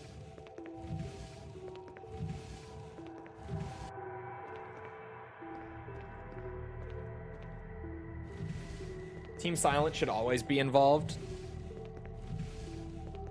Yeah. I think members of it should be, at the very least. Like, obviously bringing back the whole team would be so difficult and probably not realistic, but having key members on board should be the standard. Were there any Team Silent members involved with Silent Hill F? Does anyone in chat happen to know? We'll see you around, Maury. Have a good rest of your day. They were the goats. I mean, they did also make The Room, but it wasn't that bad. It was still way better than Shattered Memories or Origins or Downpour. Or chat, what was it called? What was it called? Book of something. Someone will know. Someone will help me out here. Silent Hill Book of... It's not Book of Memories, is it? It is Book of Memories. That was a travesty. I don't know who the fuck cooked up that one.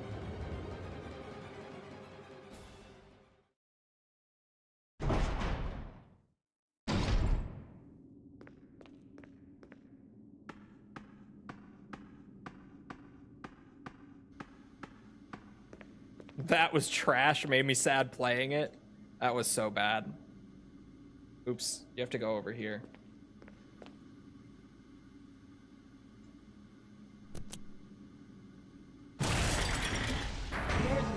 Emergency. Unknown source of pressure detected. Locking all doors to achieve maximum. What I'm finding funnier as this goes on is that genuinely, like, nothing about this knife-only run is that bad. Aside from the boss fights. Like, that, the Elder Crimson Head was so bad. Nothing else has been too difficult about this. And now I'm flying through the guardhouse progression.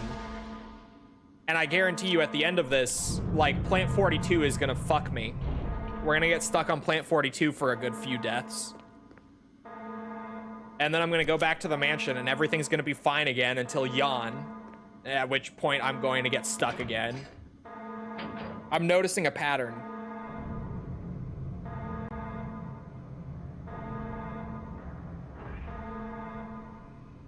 We living in the good timeline. I think that 3 is honestly one of the most well-suited for a remake. Like, 2 was good. I liked 2 remake. Not as much as the original 2, but I liked it. It was good. I enjoyed it quite a bit. But I feel like 3's like environments and enemies and narrative are all going to translate so much better to like a modern remake than 2 or 1 will. Personally.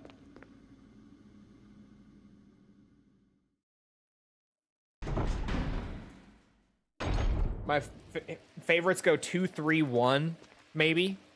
That's probably my, well, I'm partial to 1 because it was one of the first video games I ever played, like in my whole life. But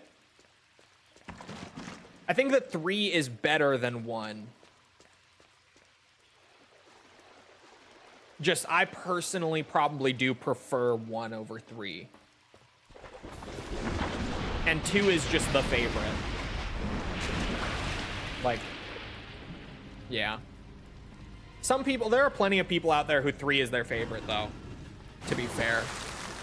But generally, you ask, like, any Silent Hill fan what their favorite one is, 90% of them are telling you it's Silent Hill 2. And then, like, 8% of them are going to tell you it's 3. And then, like, 2% are going to tell you it's 1.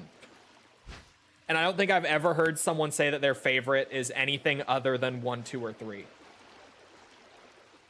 I genuinely, like, I can't recall a time where I ever heard someone say, like, oh yeah, Silent Hill 4 is my favorite, or Silent Hill Homecoming is my favorite. Unironically, like, without memeing, I can't recall a time that I've ever heard someone say that. I met someone lately who said 4 is their favorite, and I wanted to throw hands. I would've. Right there. You can like it, but it can't be your favorite. Them's just the rules. False liked Homecoming? False likes Homecoming because it's the only one she's played, to be fair. So, like, yes, but it's that classic False effect that I talk about, where she's played all of, like, the big iconic gaming franchises, but I shit you not, half the time, she has only ever played, like, the worst game in every series. It's crazy. Up until I fucking beat her over the head to play Dead Space, she had played Dead Space, but only Dead Space 3. I'm trying to think of more examples. There are more. I'm just struggling to remember them right now.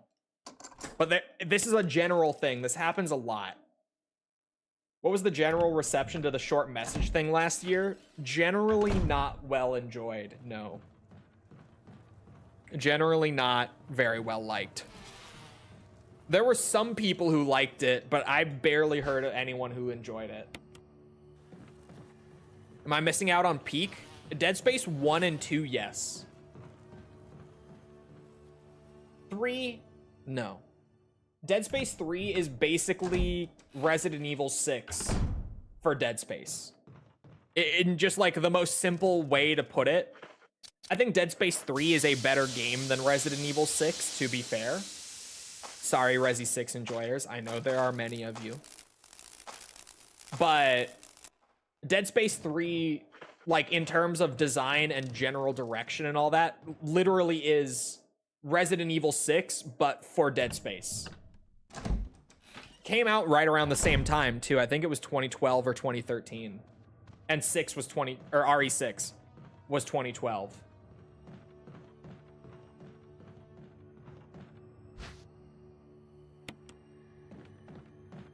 But Dead Space 2, I would say, is the best one. Now, like, and it's weird because I used to always say that 1 was the best.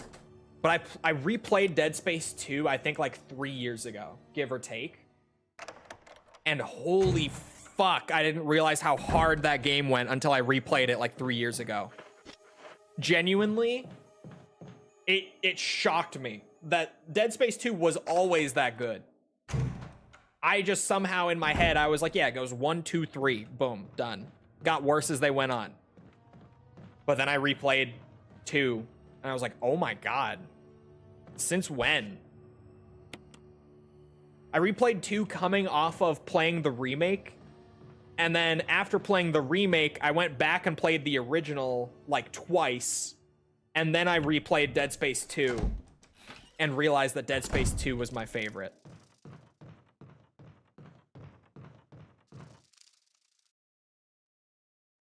Was that 3 years ago or 2 years ago, Dead Space remake? I think it was 2 years ago, 2023, right? Early 2023 sounds right, so 2 years ago. Although I guess we're at the end of 25, so almost 3 years.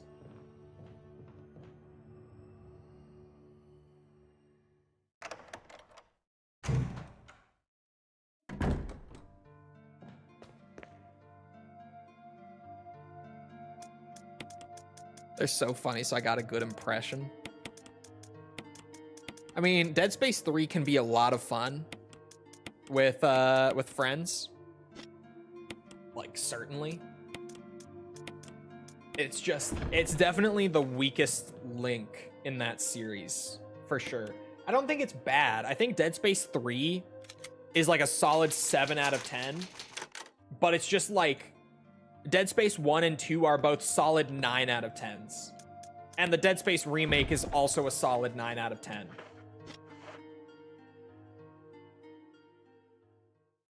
Did I just save? I did just save, right? Like, just now? My brain is elsewhere. I did literally just save, yeah?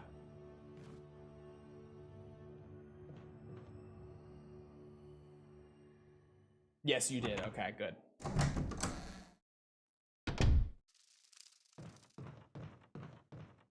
The only thing I disliked about the Dead Space remake was, them making Isaac talk. And that's only because I'm such a big nerd about Dead Space 1's story. And like half of what makes Dead Space 1's story land so hard at the end is the twist, like the huge twist that comes at the end of Dead Space 1 that you never see coming because Isaac never speaks, but then retroactively once you have gotten the twist, you're like, oh, that twist is why he never spoke for the entire game. Like, that is the reason he never said a word. But then in the remake, they have him talking the entire time. And also the fact that he is talking the whole time weirdly undermines and makes that plot twist feel cheapened. Like at the end, it feels weaker because of it. Trying to figure out the twist, thanks. You won't. You won't. Because it's so well done. It's so well done. All right, we're going in blind. What is the reason? I'm not trying to spoil.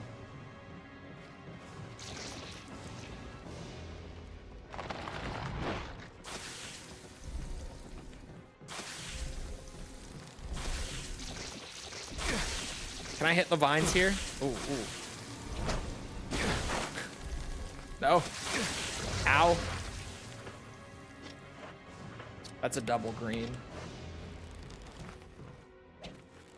I need somewhere where I can hit the vines, and I would assume it's there. Oh. Oh, do I just have to aim up?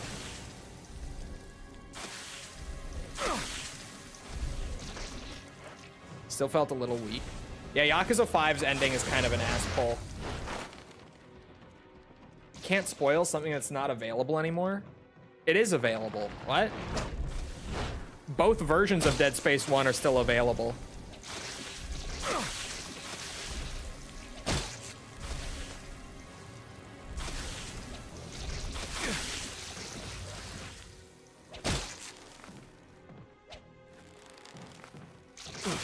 Ow. Oh, I'm so fine.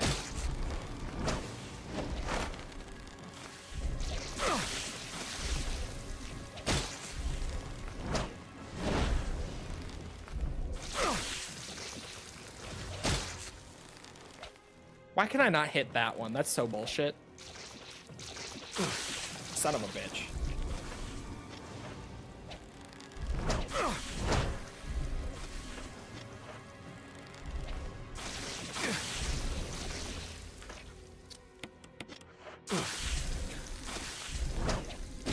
Oh my god.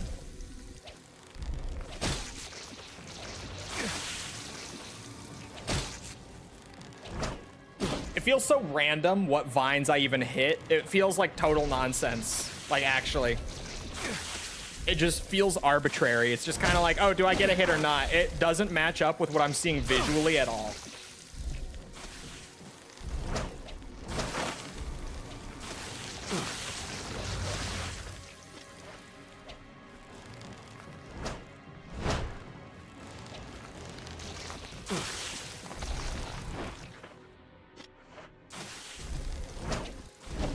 Whoa.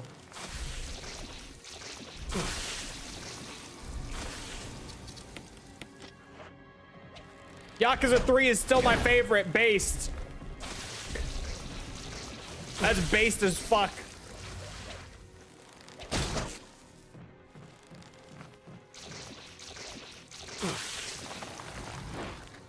I wasn't the biggest fan of Shinada. He's no longer based. Mods, take his balls.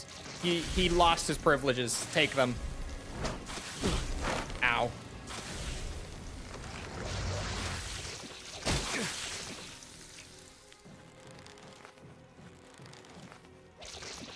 Oh my god. I can see that the vines are disappearing, but I don't think we're getting this on the first go here.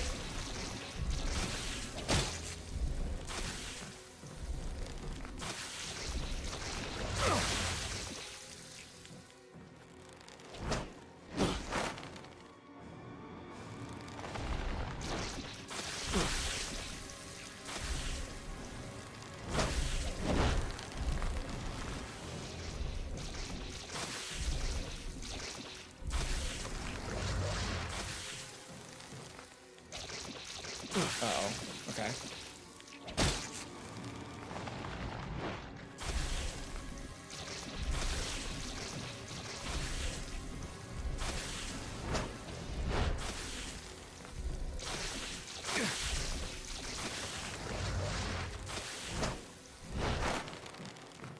Bro, how am I gonna get that one?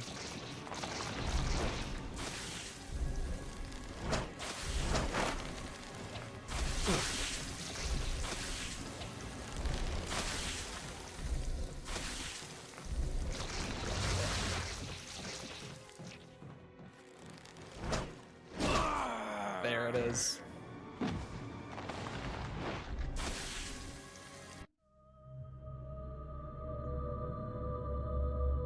Didn't make me fall in love like Akiyama or Saejima.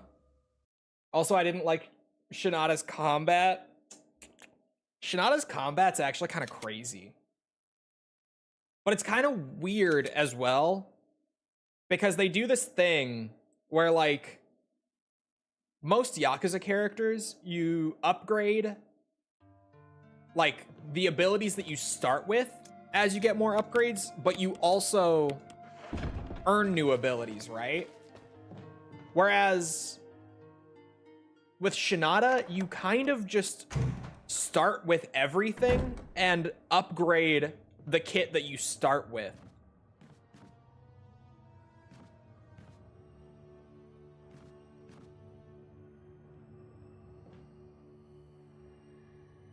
I have played BioShock, yes.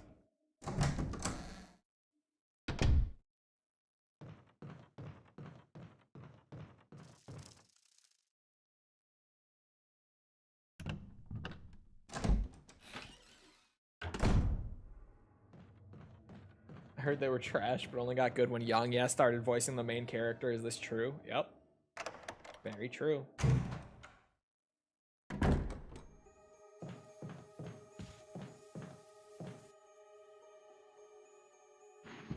Bait used to be believable, am I right? Am I right, chat? Back in my day, you couldn't tell that the bait was bait.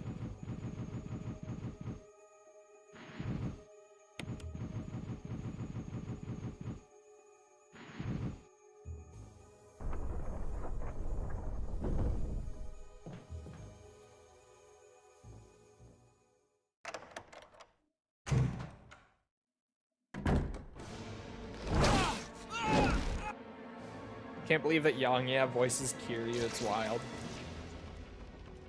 I just hate, like, what drives me crazy. I don't even really care about the quality of his voice acting. I'm not playing Yakuza games in English anyway. The dubs just aren't very good. It's like, I don't really care. Because it's not exclusive to Yang Ya either, just generally. Like, aside from a handful of exceptions, the dub quality is just not great.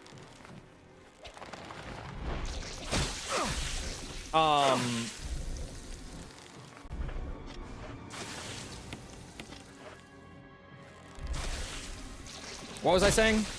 Oh yeah. Wait, no. What was I saying?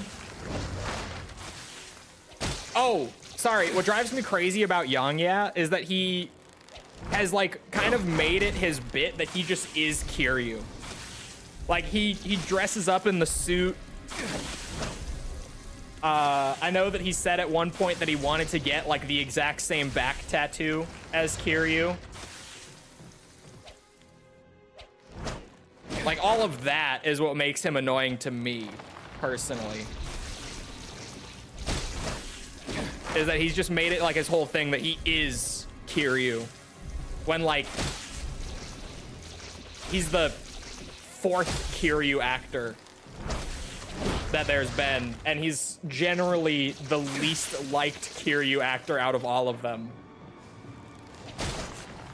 Tell me you're capping? I'm not. I'm not. I wish I was capping.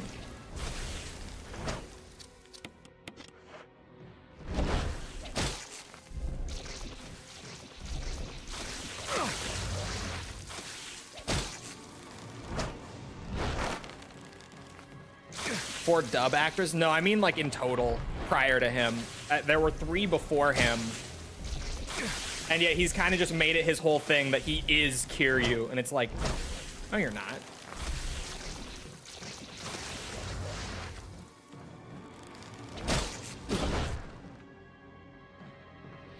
Although, if I'm being fair, and this is a little different, but, like, the live action, what's it? Ow. The live action actors for the characters from RE1 are also kind of just riding that out nowadays. On, like, social media for, like, appearances and stuff. Aside from, like, Jill is just not interested. The original Jill is just flat out not interested in being in the public eye anymore. She doesn't want to be. But, like, Chris, Barry, Rebecca, Wesker, all of their actors have kind of just made it their whole thing on, like, social media and stuff now. That's just, you know, they are Chris, Barry, Rebecca, whatever. So they do it too. Point being.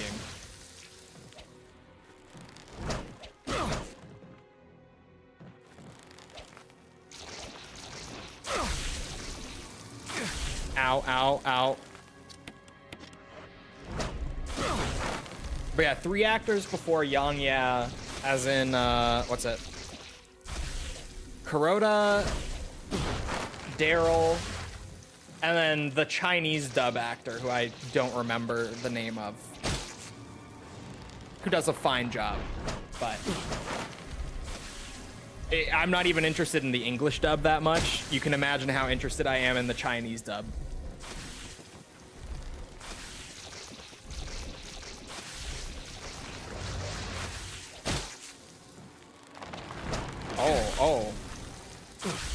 Oh god, I'm getting stun locked. Oh god. No, it's dangerous down here. I was like, I can get knives more easily, which I absolutely can. Hold on. Oh my god. Oh my god, am I dead?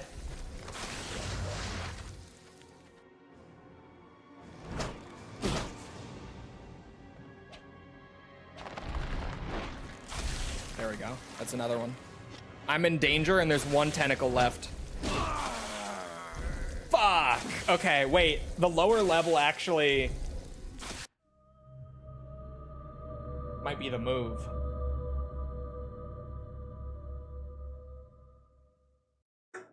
I don't know if the main JP actor has ever done Kiryu cosplay. I don't know if he has. I've never seen it if he has. But the thing with Kuroda is that he's generally just a very famous voice actor in Japan outside of the Yakuza games. And he also, like, he has his own band that he's the lead singer of, and he's got all this other stuff going on. To where Kuroda's entire media personality isn't just being Kiryu, if that makes it. Like, it's one thing to have a character that you're most well known for, and for that to be like the thing that comes up all the time. But Yongya like decided that that was his entire personality once he landed that role, which is obnoxious.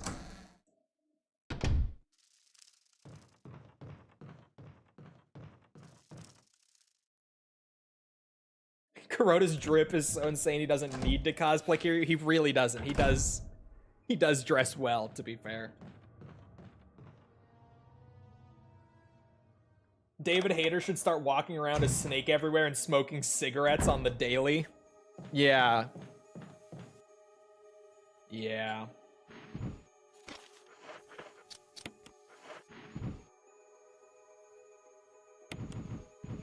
I was telling False about it when I was playing Kiwami, I think.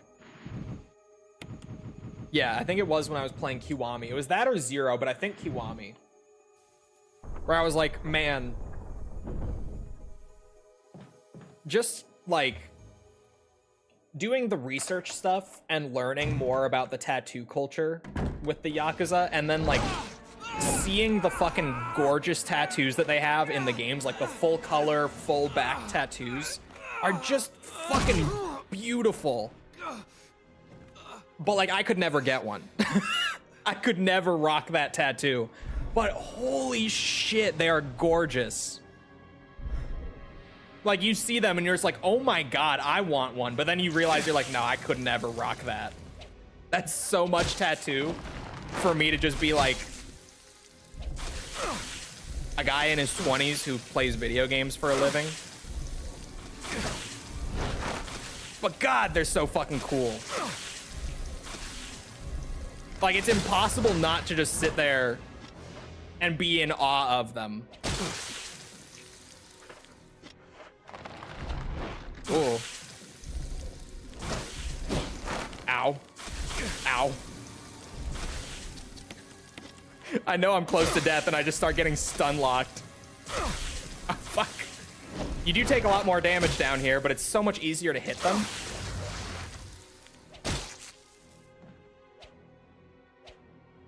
Uh-oh. It's almost scarier when I'm not taking damage.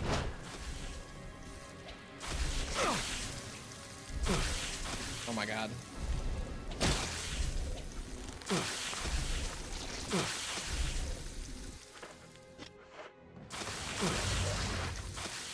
Son of a bitch.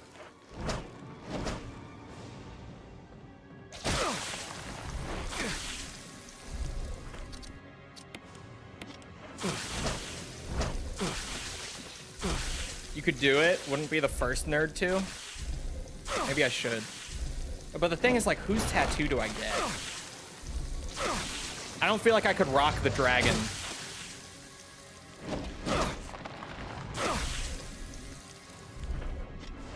Oh my god, I'm in danger already? Holy fuck. I don't feel like I could rock Majima's Hanma either. Saijima's Tiger is out of the question. Rock the Dragon. Yeah, Dragon Ball Z, you know.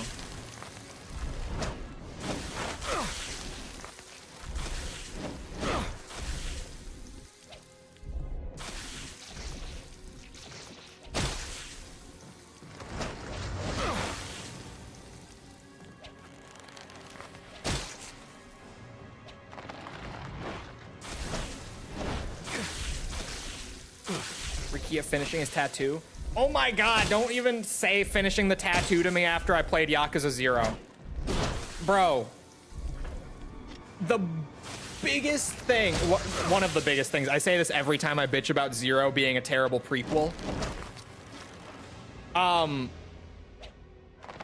They fucking show Kiryu and Nishiki with unfinished tattoos in that game. Right? They show their tattoos. Whoa! That looked fucky. Sorry. They show them with unfinished tattoos just to completely waste the opportunity to use them finishing their tattoos as like a piece of character progression within a prequel. They just don't do it. They just never finish their tattoos in the game. Like, the potential is there, the setup is there, and they just never do it. They just don't do it. Do you know who woofs woofs? I can show the DMs. Do you know who woofs woofs in my DMs? Someone that is in this chat. Takes like a year or so to get that kind of tattoo finished. Yeah, but the entire outline is there Scared me. at the start of the game. For both of them. It's dead. For both of them. But the outlining is totally done. All they need is the coloring.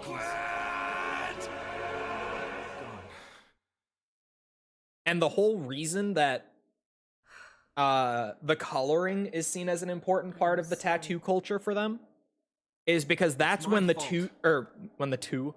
that's when the tattoo like takes on its life. That's when it really like I think I can come up with something useful. more or less comes alive, if that makes sense. Like it really starts to feel full.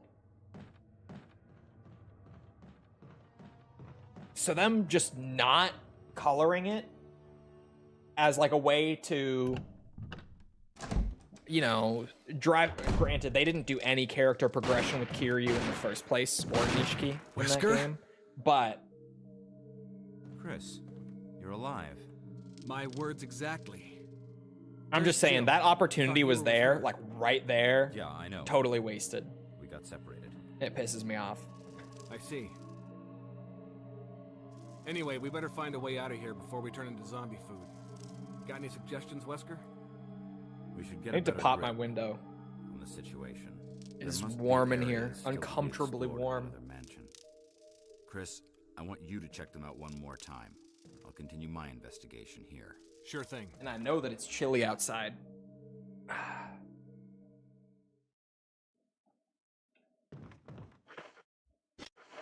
All right, this is gonna be the real fun part. Hunters.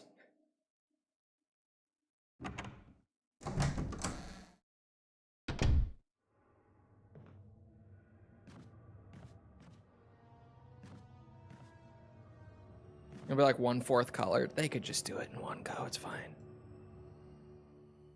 For the sake of just doing the story thing, just do it. Just do it.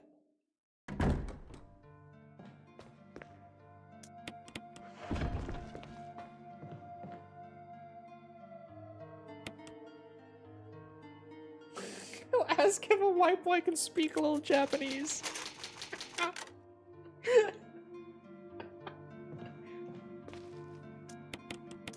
I could see that. I could see that.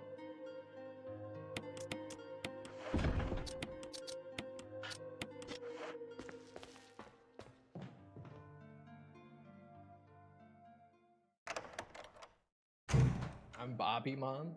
I don't know the reference.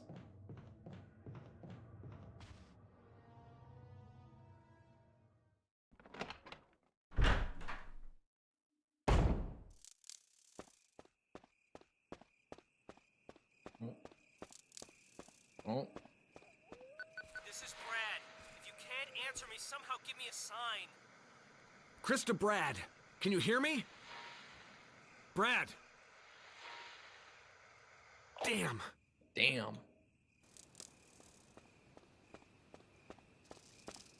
You know what I was lying in bed thinking about the other day? Oh, God.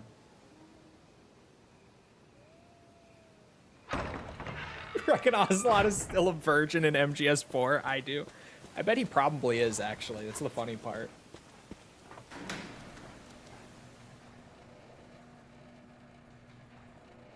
Does very easy have less dog tags because less guards?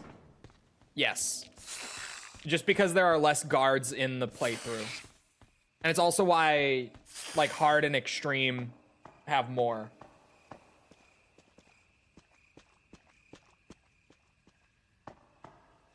But yeah, every single one of them still has one.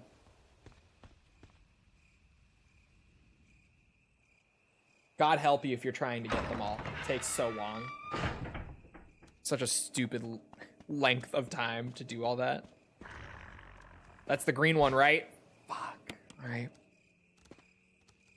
Ah, I knew it. Oh, God.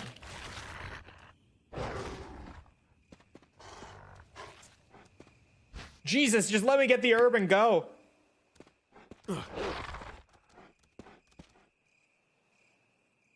What about Kaz and Boss? What, were they virgins? Is that what you're asking?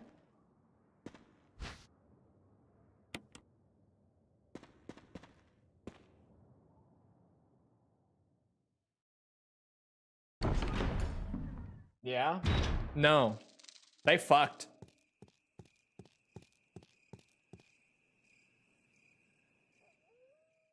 It was till they met, exactly.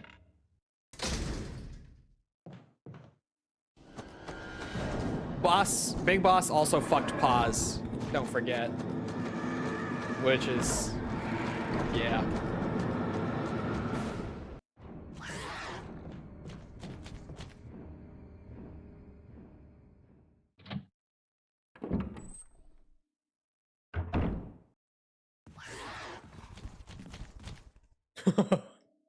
Okay. That hunter had like a magnetic pull to me. You see that shit? All right. We stash the goods. We save again, because this is probably going to be the dodgiest section of the game. Isn't it debated? It's only debated in the sense of people saying that it didn't happen because it was a side mission. But that's disregarding that most of Peace Walker's side missions that aren't just like repeats of shit were canon. And even some of them that were repeats, like the vehicle fights that repeat over and over again, were canon. As were the AI fights repeating and blah blah.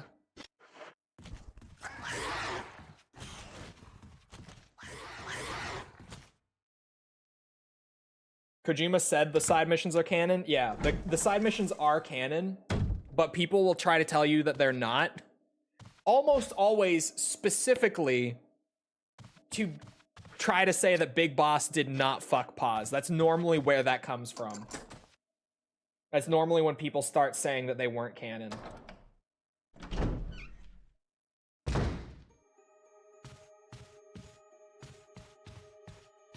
Big Boss was on the list. He was.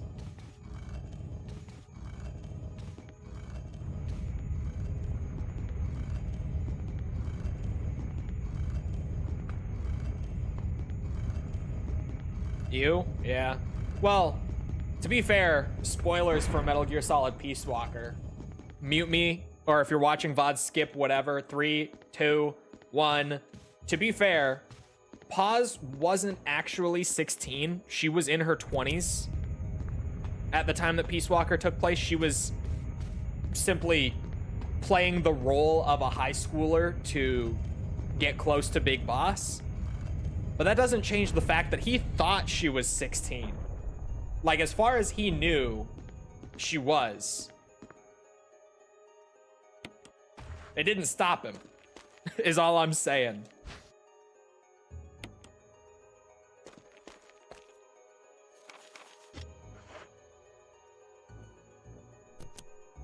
Oh. No. It's true that she wasn't, but he didn't know that.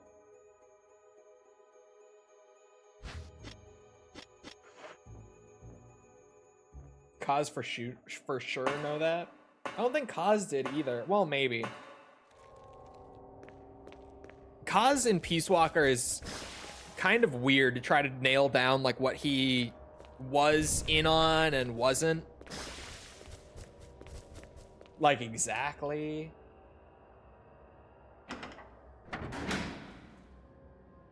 People have went as far as to theorizing that Snake knew the entire time just to defend him. Yeah, I've seen it. I've seen it just in the comments of my Peace Walker video where I'm like, ayo, what the fuck is this side mission? And just from me even joking and being like, Big Boss, what are you doing? I got a lot of the, I guess, pause defenders. I don't even know if that's exactly the term I want to use, but you know what I mean.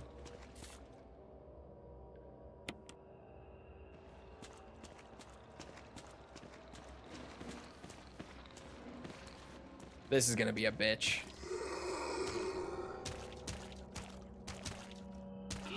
Yeah, I figured.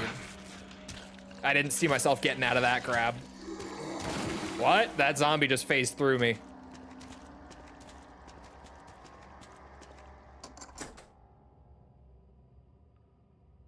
Salutations, Chattington City.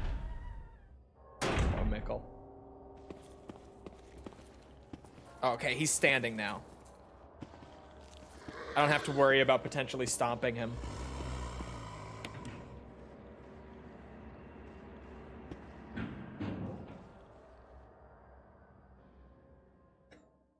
Was born in the 1930s or something, but just because all the big time celebrities were doing it doesn't mean he should have. It's not about legality, but morality, I think. Yeah, it's not even like a matter of whether it was legal or not. It's just weird. For me, at least.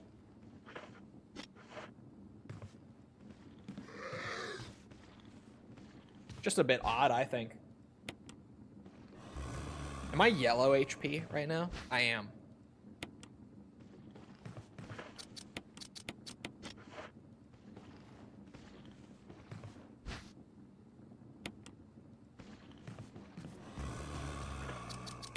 This is also going to be a sketchier one. Ooh. I still got it like that, though.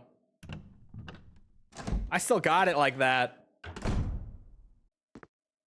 I surprise myself when I play Resi, because I think of myself as being casual, despite playing these for my whole life. And then I am just able to do these things that I never knew I was capable of. Just because I've never tried.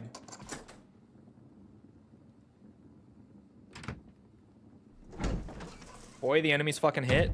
Bro, why are you not playing PoE, New League? So good. It's actually, the New League is so good. Any of my PoE players who have not checked out the New League yet? Bro, you gotta. You gotta. It's so good.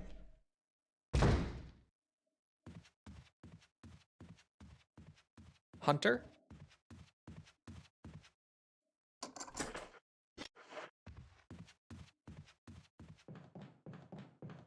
Where's the hunter in here? Get the! Oh, it's down the hallway. I know where the hunter is in here. Yeah. All right, drop the key items and the extra mixed herbs.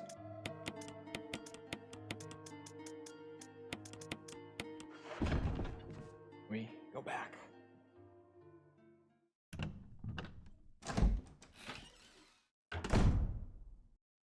Honestly, we're doing pretty good. Like, boss fights are a bitch, but other than that, we're kind of cruising through the knife-only run. To the point where I'm impressing myself. Chole is 39 and False is 28. You hear that, False? You're 28.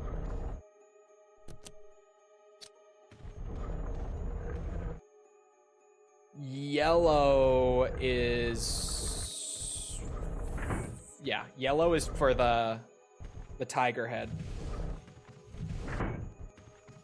That is right. We need the red jewel.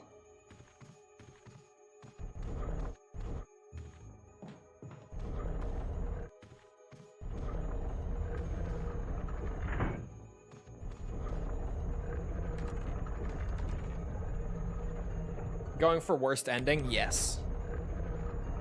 Yes. Pretending to be 16 with a full beard is wild work. You should see pictures of me when I was 15. You should see. You know when I started wearing a full beard? You know when I started keeping it? It's my sophomore year of high school. Little baby, little piss baby. Did you piss your pants, baby? Little piss baby.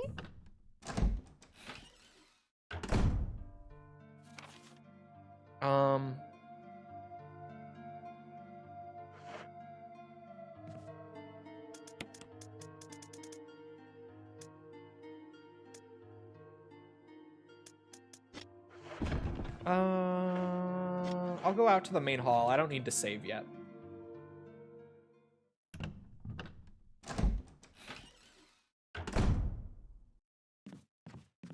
Here comes the hunter. Or not. What? I should see my beard. But no, I've told it before, I could grow a full beard when I was like a freshman in high school. When I was like 14, I would grow facial hair, like full face of facial hair. I did No Shave November, like to be funny, my freshman year of high school. And then I shaved it off first day of December, and everyone was like, bro, I miss the beard, bring it back. Like, honestly, you looked better with the beard, being totally real. And I was like, yeah, whatever. And then I did it again my sophomore year, no shave, and I shaved it December 1st. And everyone again was like, bro, you really look a lot better with a beard. Like you did last year, you did this year too. And I was like, you know what, you might be onto something.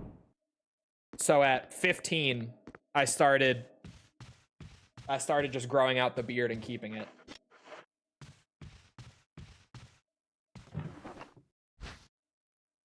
Because sophomore year of high school in the US, for people not in the US, it's you start it when you're 15, and then by the end of it, you're 16, typically speaking. And my birthday is at the end of April. So for me, I was 15 at that point in the year, like in the school year.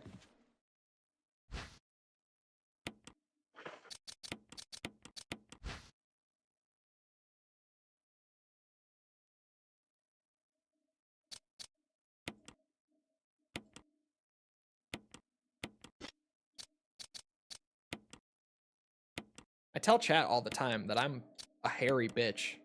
I don't think people really understand like how serious I am.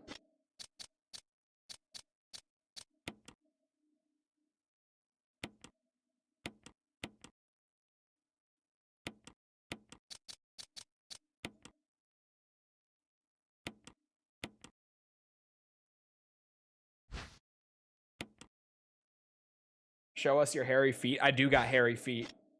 I got hair on my toes.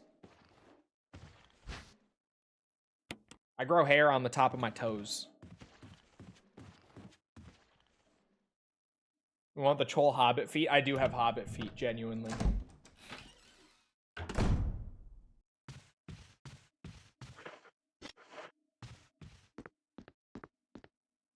Feet and back is the true testament. Yeah, I got a hairy back too. I do. Chole's Sasquatch confirmed. I genuinely got called like Sasquatch and Bigfoot and shit in high school because I was so hairy. Genuine. I'm not bullshitting. I'm dead serious.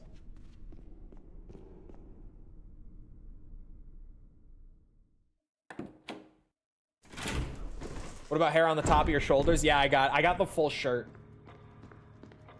I do. If you know what I mean when I say that I've got the full shirt, I got the full shirt.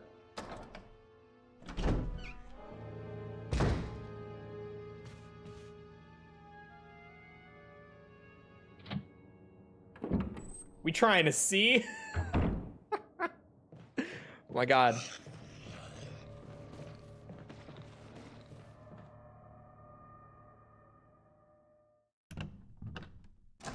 False is turning him into a furry. No comment. Oh, this is when the hunters pop up, isn't it? It's when you run this way. No! I don't know. I don't know where the hunters are.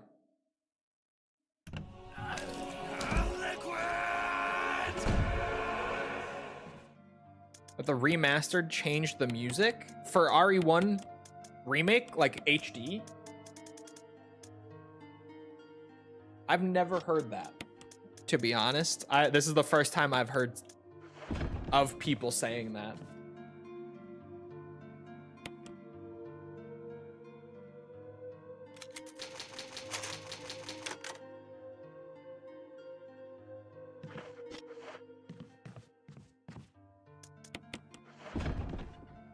I'm gonna need more. Let's hope that's enough. I had to start shaving when I was 11. I was about that age. I know I got gifted a razor for Christmas from my parents when I was 11. That was my first razor. And I remember that Christmas so distinctly. I know what year it was.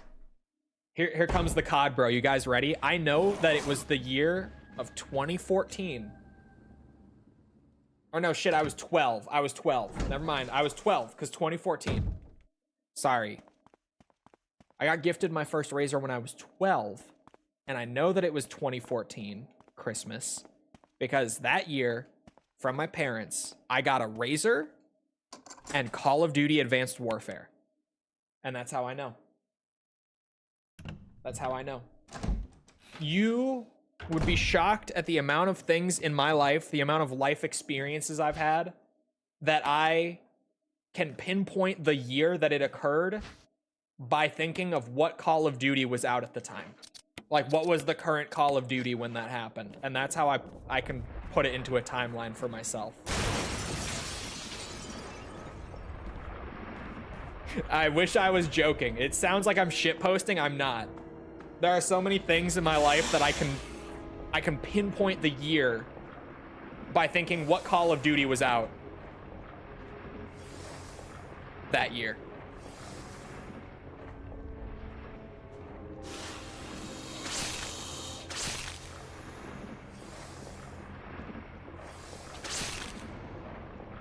COD is greater than an actual calendar. Bro, it is. Because, like, I can think of, like, you know, this friend group that I hung out with at the time. And I can be like, oh, man, like, when I was a kid. And I can be like, man, what year was that, like, in school? And I can be like, well, when we did, like, a sleepover, like, the whole group, we played Black Ops 2 on split screen. So it was 2012 or 2013. If, like, Black Ops 2 was the current COD. Shit like that, where I can put it into a timeline by what was the current COD at the time.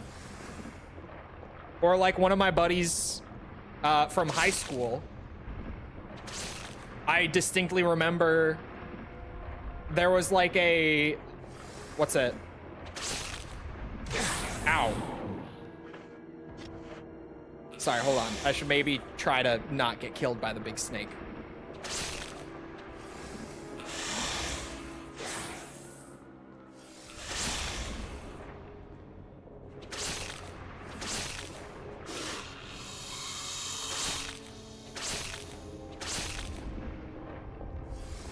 One of my best friends from high school, the first time that he and I ever interacted was through a mutual.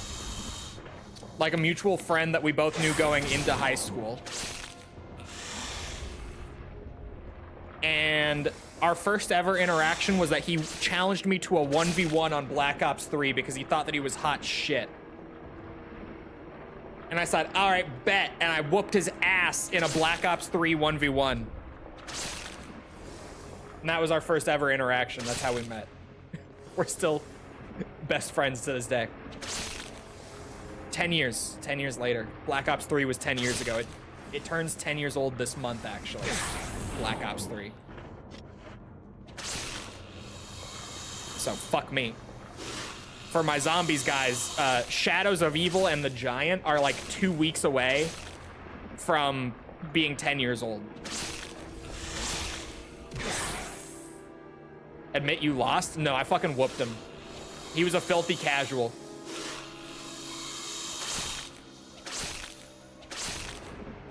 Jan, how much health do you have, man? Jesus fuck.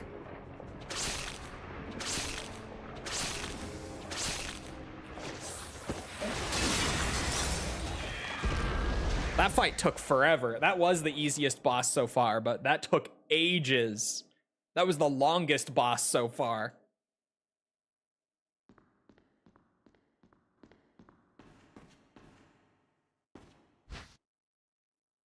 Don't lie to the loyal handsome Wiggy. No, I won.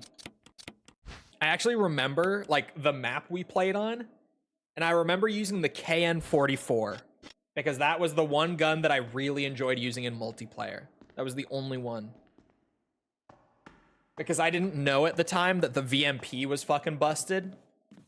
I just was not aware. It was like early after BO3 came out. It was really early into BO3's life.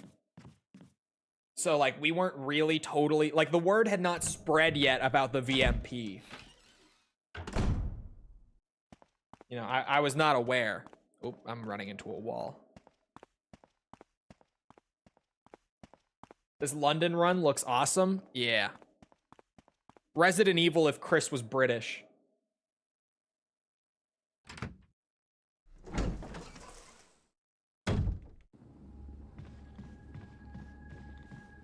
Never played BO3 in my life and never will. Or you just wait until I do one of those random zombie streams that I do here and there. And you're gonna be like, damn, this actually looks fire. I've just been randomly, like, as soon as I really start to get the itch, I'll just do a zombie stream one day to get it out of my system and play like classic zombies. Which I can do because people also really enjoy those streams every time, weirdly.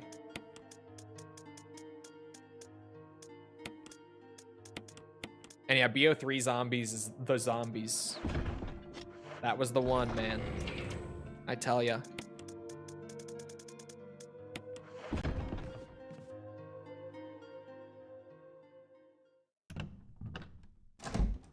There's 2 hunters running back down to the east side. Those aren't gonna be fun. I don't know why I didn't get any hunters in this hallway, though. It's super weird, actually.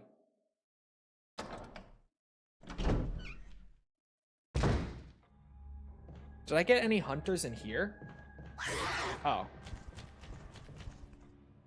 Doing the wall running Easter egg for the perk bottle? Yeah, that was Revelations.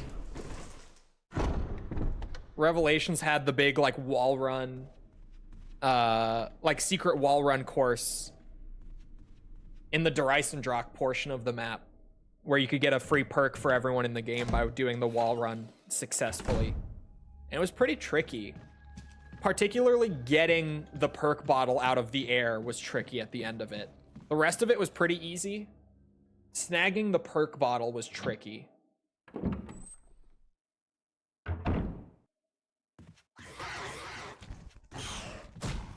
Oh no. The stair skating isn't saving me. I should. Fuck, get out of the way. I just want to reset their positions. That's all. I mean, I guess I can grab a heal while I'm in here. Not actually the worst that I did run in here. I'd rather deal with 1 hunter than 2 trying to run into the hallway.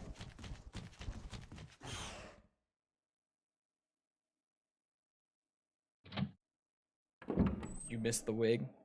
Everyone missed the wig. Anyone who tells you otherwise is lying to you. Even false missed the wig. Even false. Rebecca, is she upstairs? She's fine. I wouldn't worry about it, actually. Oh, we don't need those, do we? No, we just need this. Oops. Just that. All right, we're out. Sorry, Rebecca. I need the achievement for the worst Chris ending.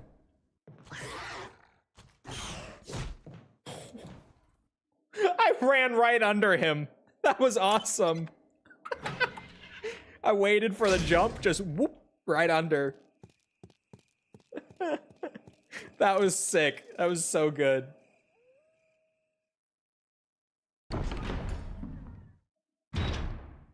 Knife only run is fun. Not as fun as a normal speed run. There's not as much going on. I say as I have to like dodge every enemy in the game every time I run through somewhere. So it might sound kind of ridiculous to say that there's not much going on. But like my brain isn't working as hard. It's more mechanically demanding, but it's less like reliant on knowledge and strategy and improv. And it's more just kind of running straight through, but every room is a fucking death trap. I didn't get poisoned. We're so lucky, actually.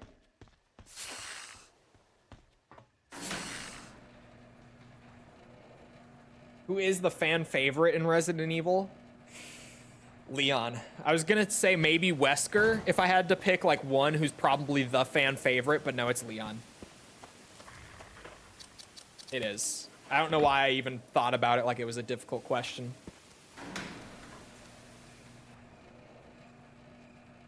Here's a take. ZNS wasn't annoying, it was punishing. I think Zetsubo is actually a really good map, and it actually, like, I feel like it's gotten better with age, kind of similar to Shadows. Not as gracefully as Shadows, but similar. But I think that Zetsubo is a little too punishing in like ways that are fucking stupid. And like the biggest one is like Thrashers don't give you any points. They exist purely to be a giant bullet sponge and to throw off the rhythm of your game. And then Thrashers beyond that aren't even consistent.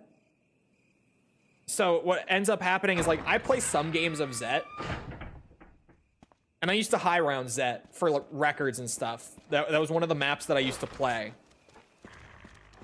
I would play one game of Zet where I would get to like round 40, 50, whatever. I would see like 2 Thrashers the entire game. I would play some games where I would see like 20 by round 10. It genuinely, there's no consistency to Thrashers on that map. Like, even if you're really learning the ins and outs of it and doing world record pushes and stuff, there's zero consistency to them. Which is so fucked. Because, like, it would be one thing if you at least had, like, a balanced out economy with the Thrashers where, you know, they're difficult, but you get a reward for dealing with them, but you didn't. You got nothing for dealing with them. So basically what ended up happening is some games you just got by easy. Some games you got punished for nothing. Like you did nothing to trigger it. You did nothing to warrant it. You just get suffocated for no reason. And that is still, like, that's one of the reasons that Zet will never age as gracefully as Shadows. Because, like, Margwas can fucking insta-kill you. Margwas are a crazy threat, right? But Margwas give you 500 points for every head you pop, and then give you a drop once you fully kill it. So they can end your game, like, immediately. But on the flip side, every time that you deal with one, you get 1,500 points plus a free drop. That's a balanced mini-boss. That's, like, as it should be, right?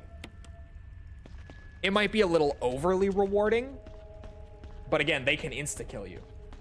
They have an attack that will one-shot you. So rewarding you and erring on the side of giving you too much reward, in that case, is probably the way to go. Enrico, don't come any closer. Something that's more in the middle is just like a Panzer. Panzer's pretty difficult, pretty tanky. They always give you a drop when you kill them. Double crosser. Enrico, wait. Enrico! Enrico! Double crosser. Because the NS punished panic shooting? No, they hated them because they're designed like shit.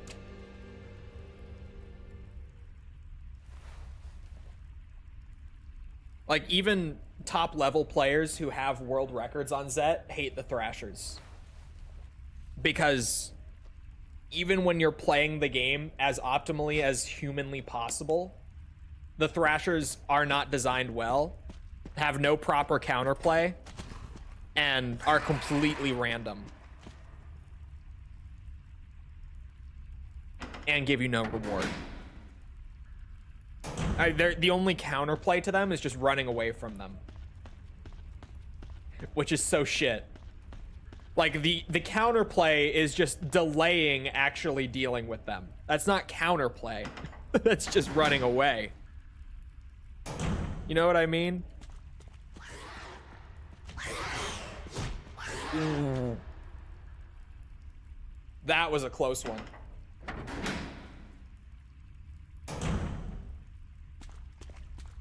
I mean,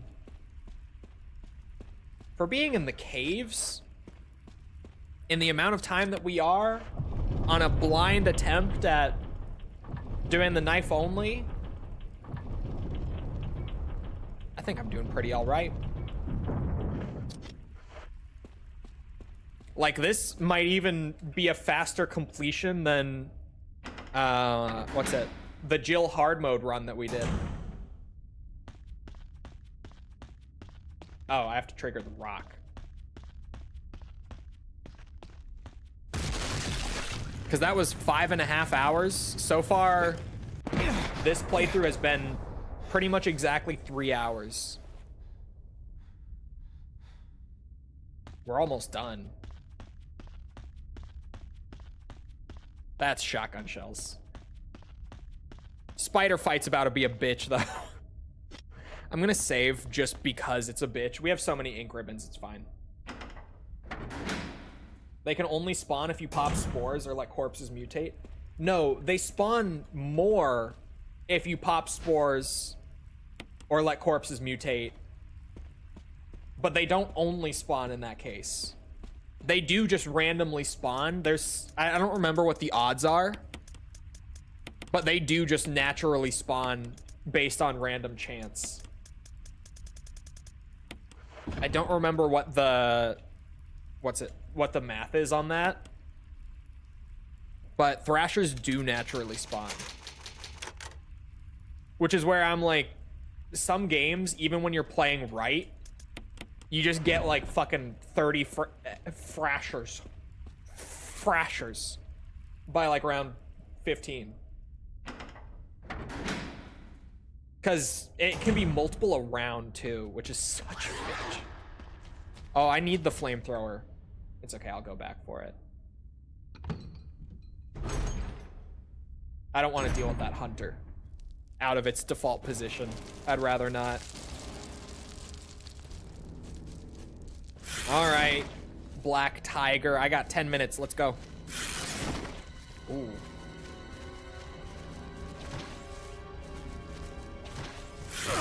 Oh, okay. I don't even really know the mechanics of this boss because it doesn't have that much health, so I normally just blast it. Like Magnum or grenade launcher, it just dies. So I don't really know what it does. It seems like as long as I'm mostly behind it, we're fine though.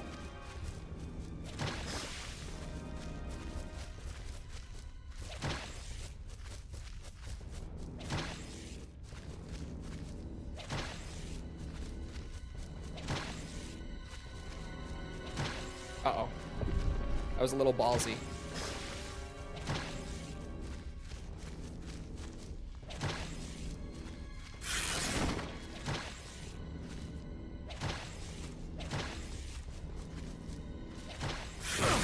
Whoa! It's super predictable. It's not. it's just not. There's a math equation in the map that can randomly spawn them at any time, regardless of what you're doing. I just started blasting. I wish I could just start blasting. This other spider being down here is about to throw off this entire run. Oh. Okay, what a bitch. I'll just reset the spider too, because I need to go get a blue anyway.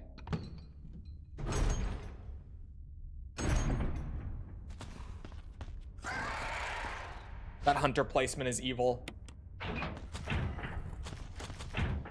Oh, I killed myself.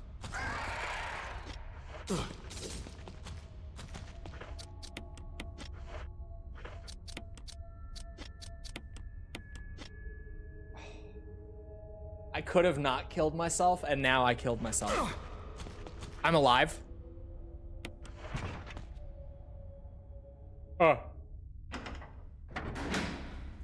Wait. Poison doesn't kill, so that's not a worry. At least it shouldn't. I don't think Remake changed that. Oh, I have a mixed with a blue in it. How are you alive? I don't know. But we take those. We take those. Okay. Cool. Wouldn't you say it's only triggered due to player behavior? No. Mathematically, in the code of the game, it is not. Multiple times per round, every round, there's a chance for a Thrasher to just naturally spawn regardless of player action. I think it's on a timer. I don't remember exactly. Because as the rounds go on, it starts to roll that chance more and more progressively. So I think it is just on a timer. I don't think it's like per round. I think it just is like after, you know, whatever it might be, like 60 seconds, 120 seconds, whatever. It can spawn one. I just don't remember what the equation for it is, because it's been years since I ran Zet. But no, Zet speedruns are hated in the community because of the Thrashers. And the... Well, granted, in a speedrun, you also have to shoot spores. Like, a lot. But even just the RNG of them, where, like, some games you get, like, 2 prior to the boss fight. Some games you get, like, 30. And speedrunners fucking hate Zet because of all the RNG bullshit on it. Because even outside of the Thrashers, the trials are super RNG. The lightning strike for, what's that? For the Masamune.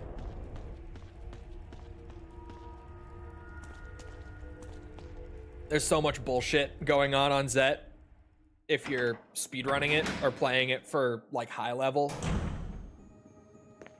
I like Zet way more than most people, but, like, Zet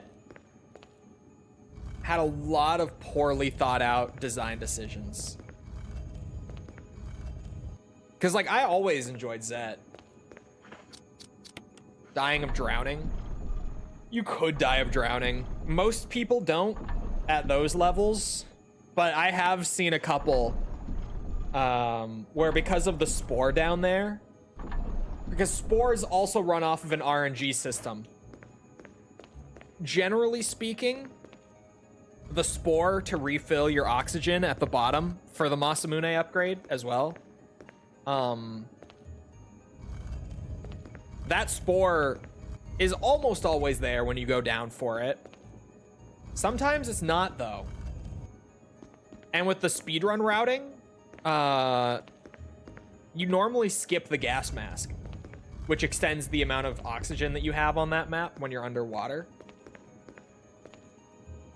So there are plenty of runs, not a lot, but plenty, where runners die like mid speedrun near the end of it because of how long that is.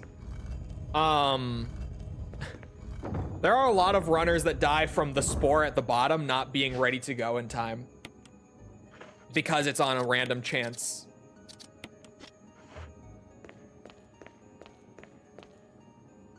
And it's tragic every time. It is tragic every single time when you see it.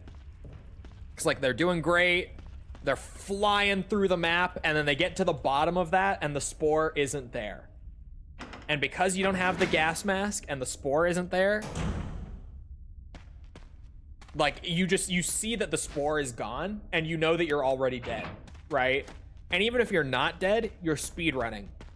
So if you do turn around and try to go back out and wait until next round, you've lost your run anyway, right? Like either way, that ends your game. Regardless of how well you've done until then, you're fucked. It's over. Zet has a lot of stuff like that.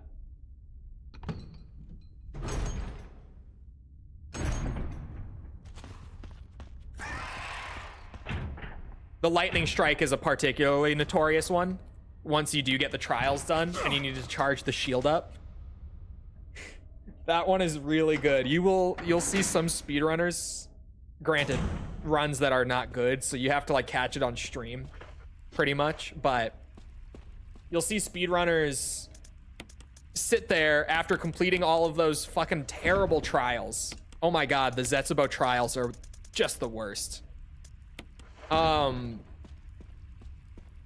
After doing all that, they'll sit there with their shield out waiting to get struck by lightning, and sometimes they'll sit there for like over a minute and nothing happens. And they just start crashing out, like just screaming at the game. Because their run was so clean up to that point. They got the RNG to get the right set of trials in the first place, because there are 12 trials on the map and every player gets 3 of them out of that pool of 12. And obviously with speedruns, like anything else, there's an optimal set of 3. So you're rolling individually, you're rolling like a 3 out of 12 chance, followed by a 2 out of 11 chance, followed by a 1 out of 10. And all 3 of those have to come out successful, boom, boom, boom, on the start of a game for your run to even really get started. Like you have to get lucky enough to get all 3 of those in a row off the start of your game. And that alone, like the amount of resets it takes to even get Zetsubo started, like moving beyond round 2 when you can check what your trials even are, that map is a bitch to speedrun. I never actually speedran Zet because of the RNG. I did high rounds and I did challenge records. I never did speedruns because fuck that. What's the most fun speedrun? Origins. Followed by Duraisen. Those would be the 2 most fun, probably. D Machina, also from Cold War.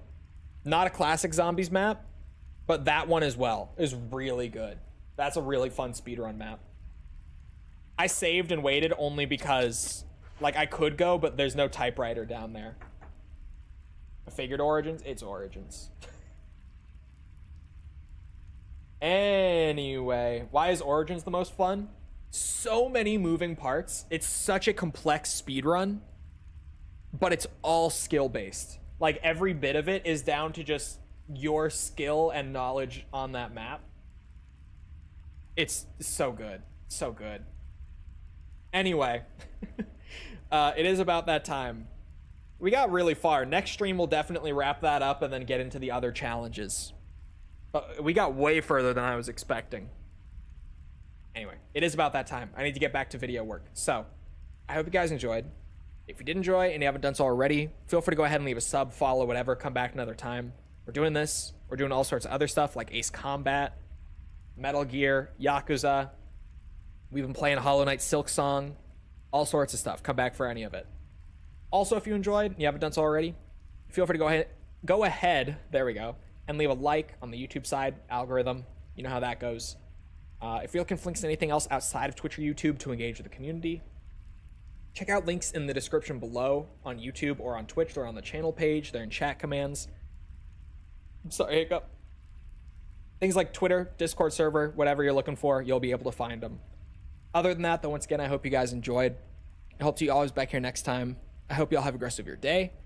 Thank you for coming to the stream, and goodbye.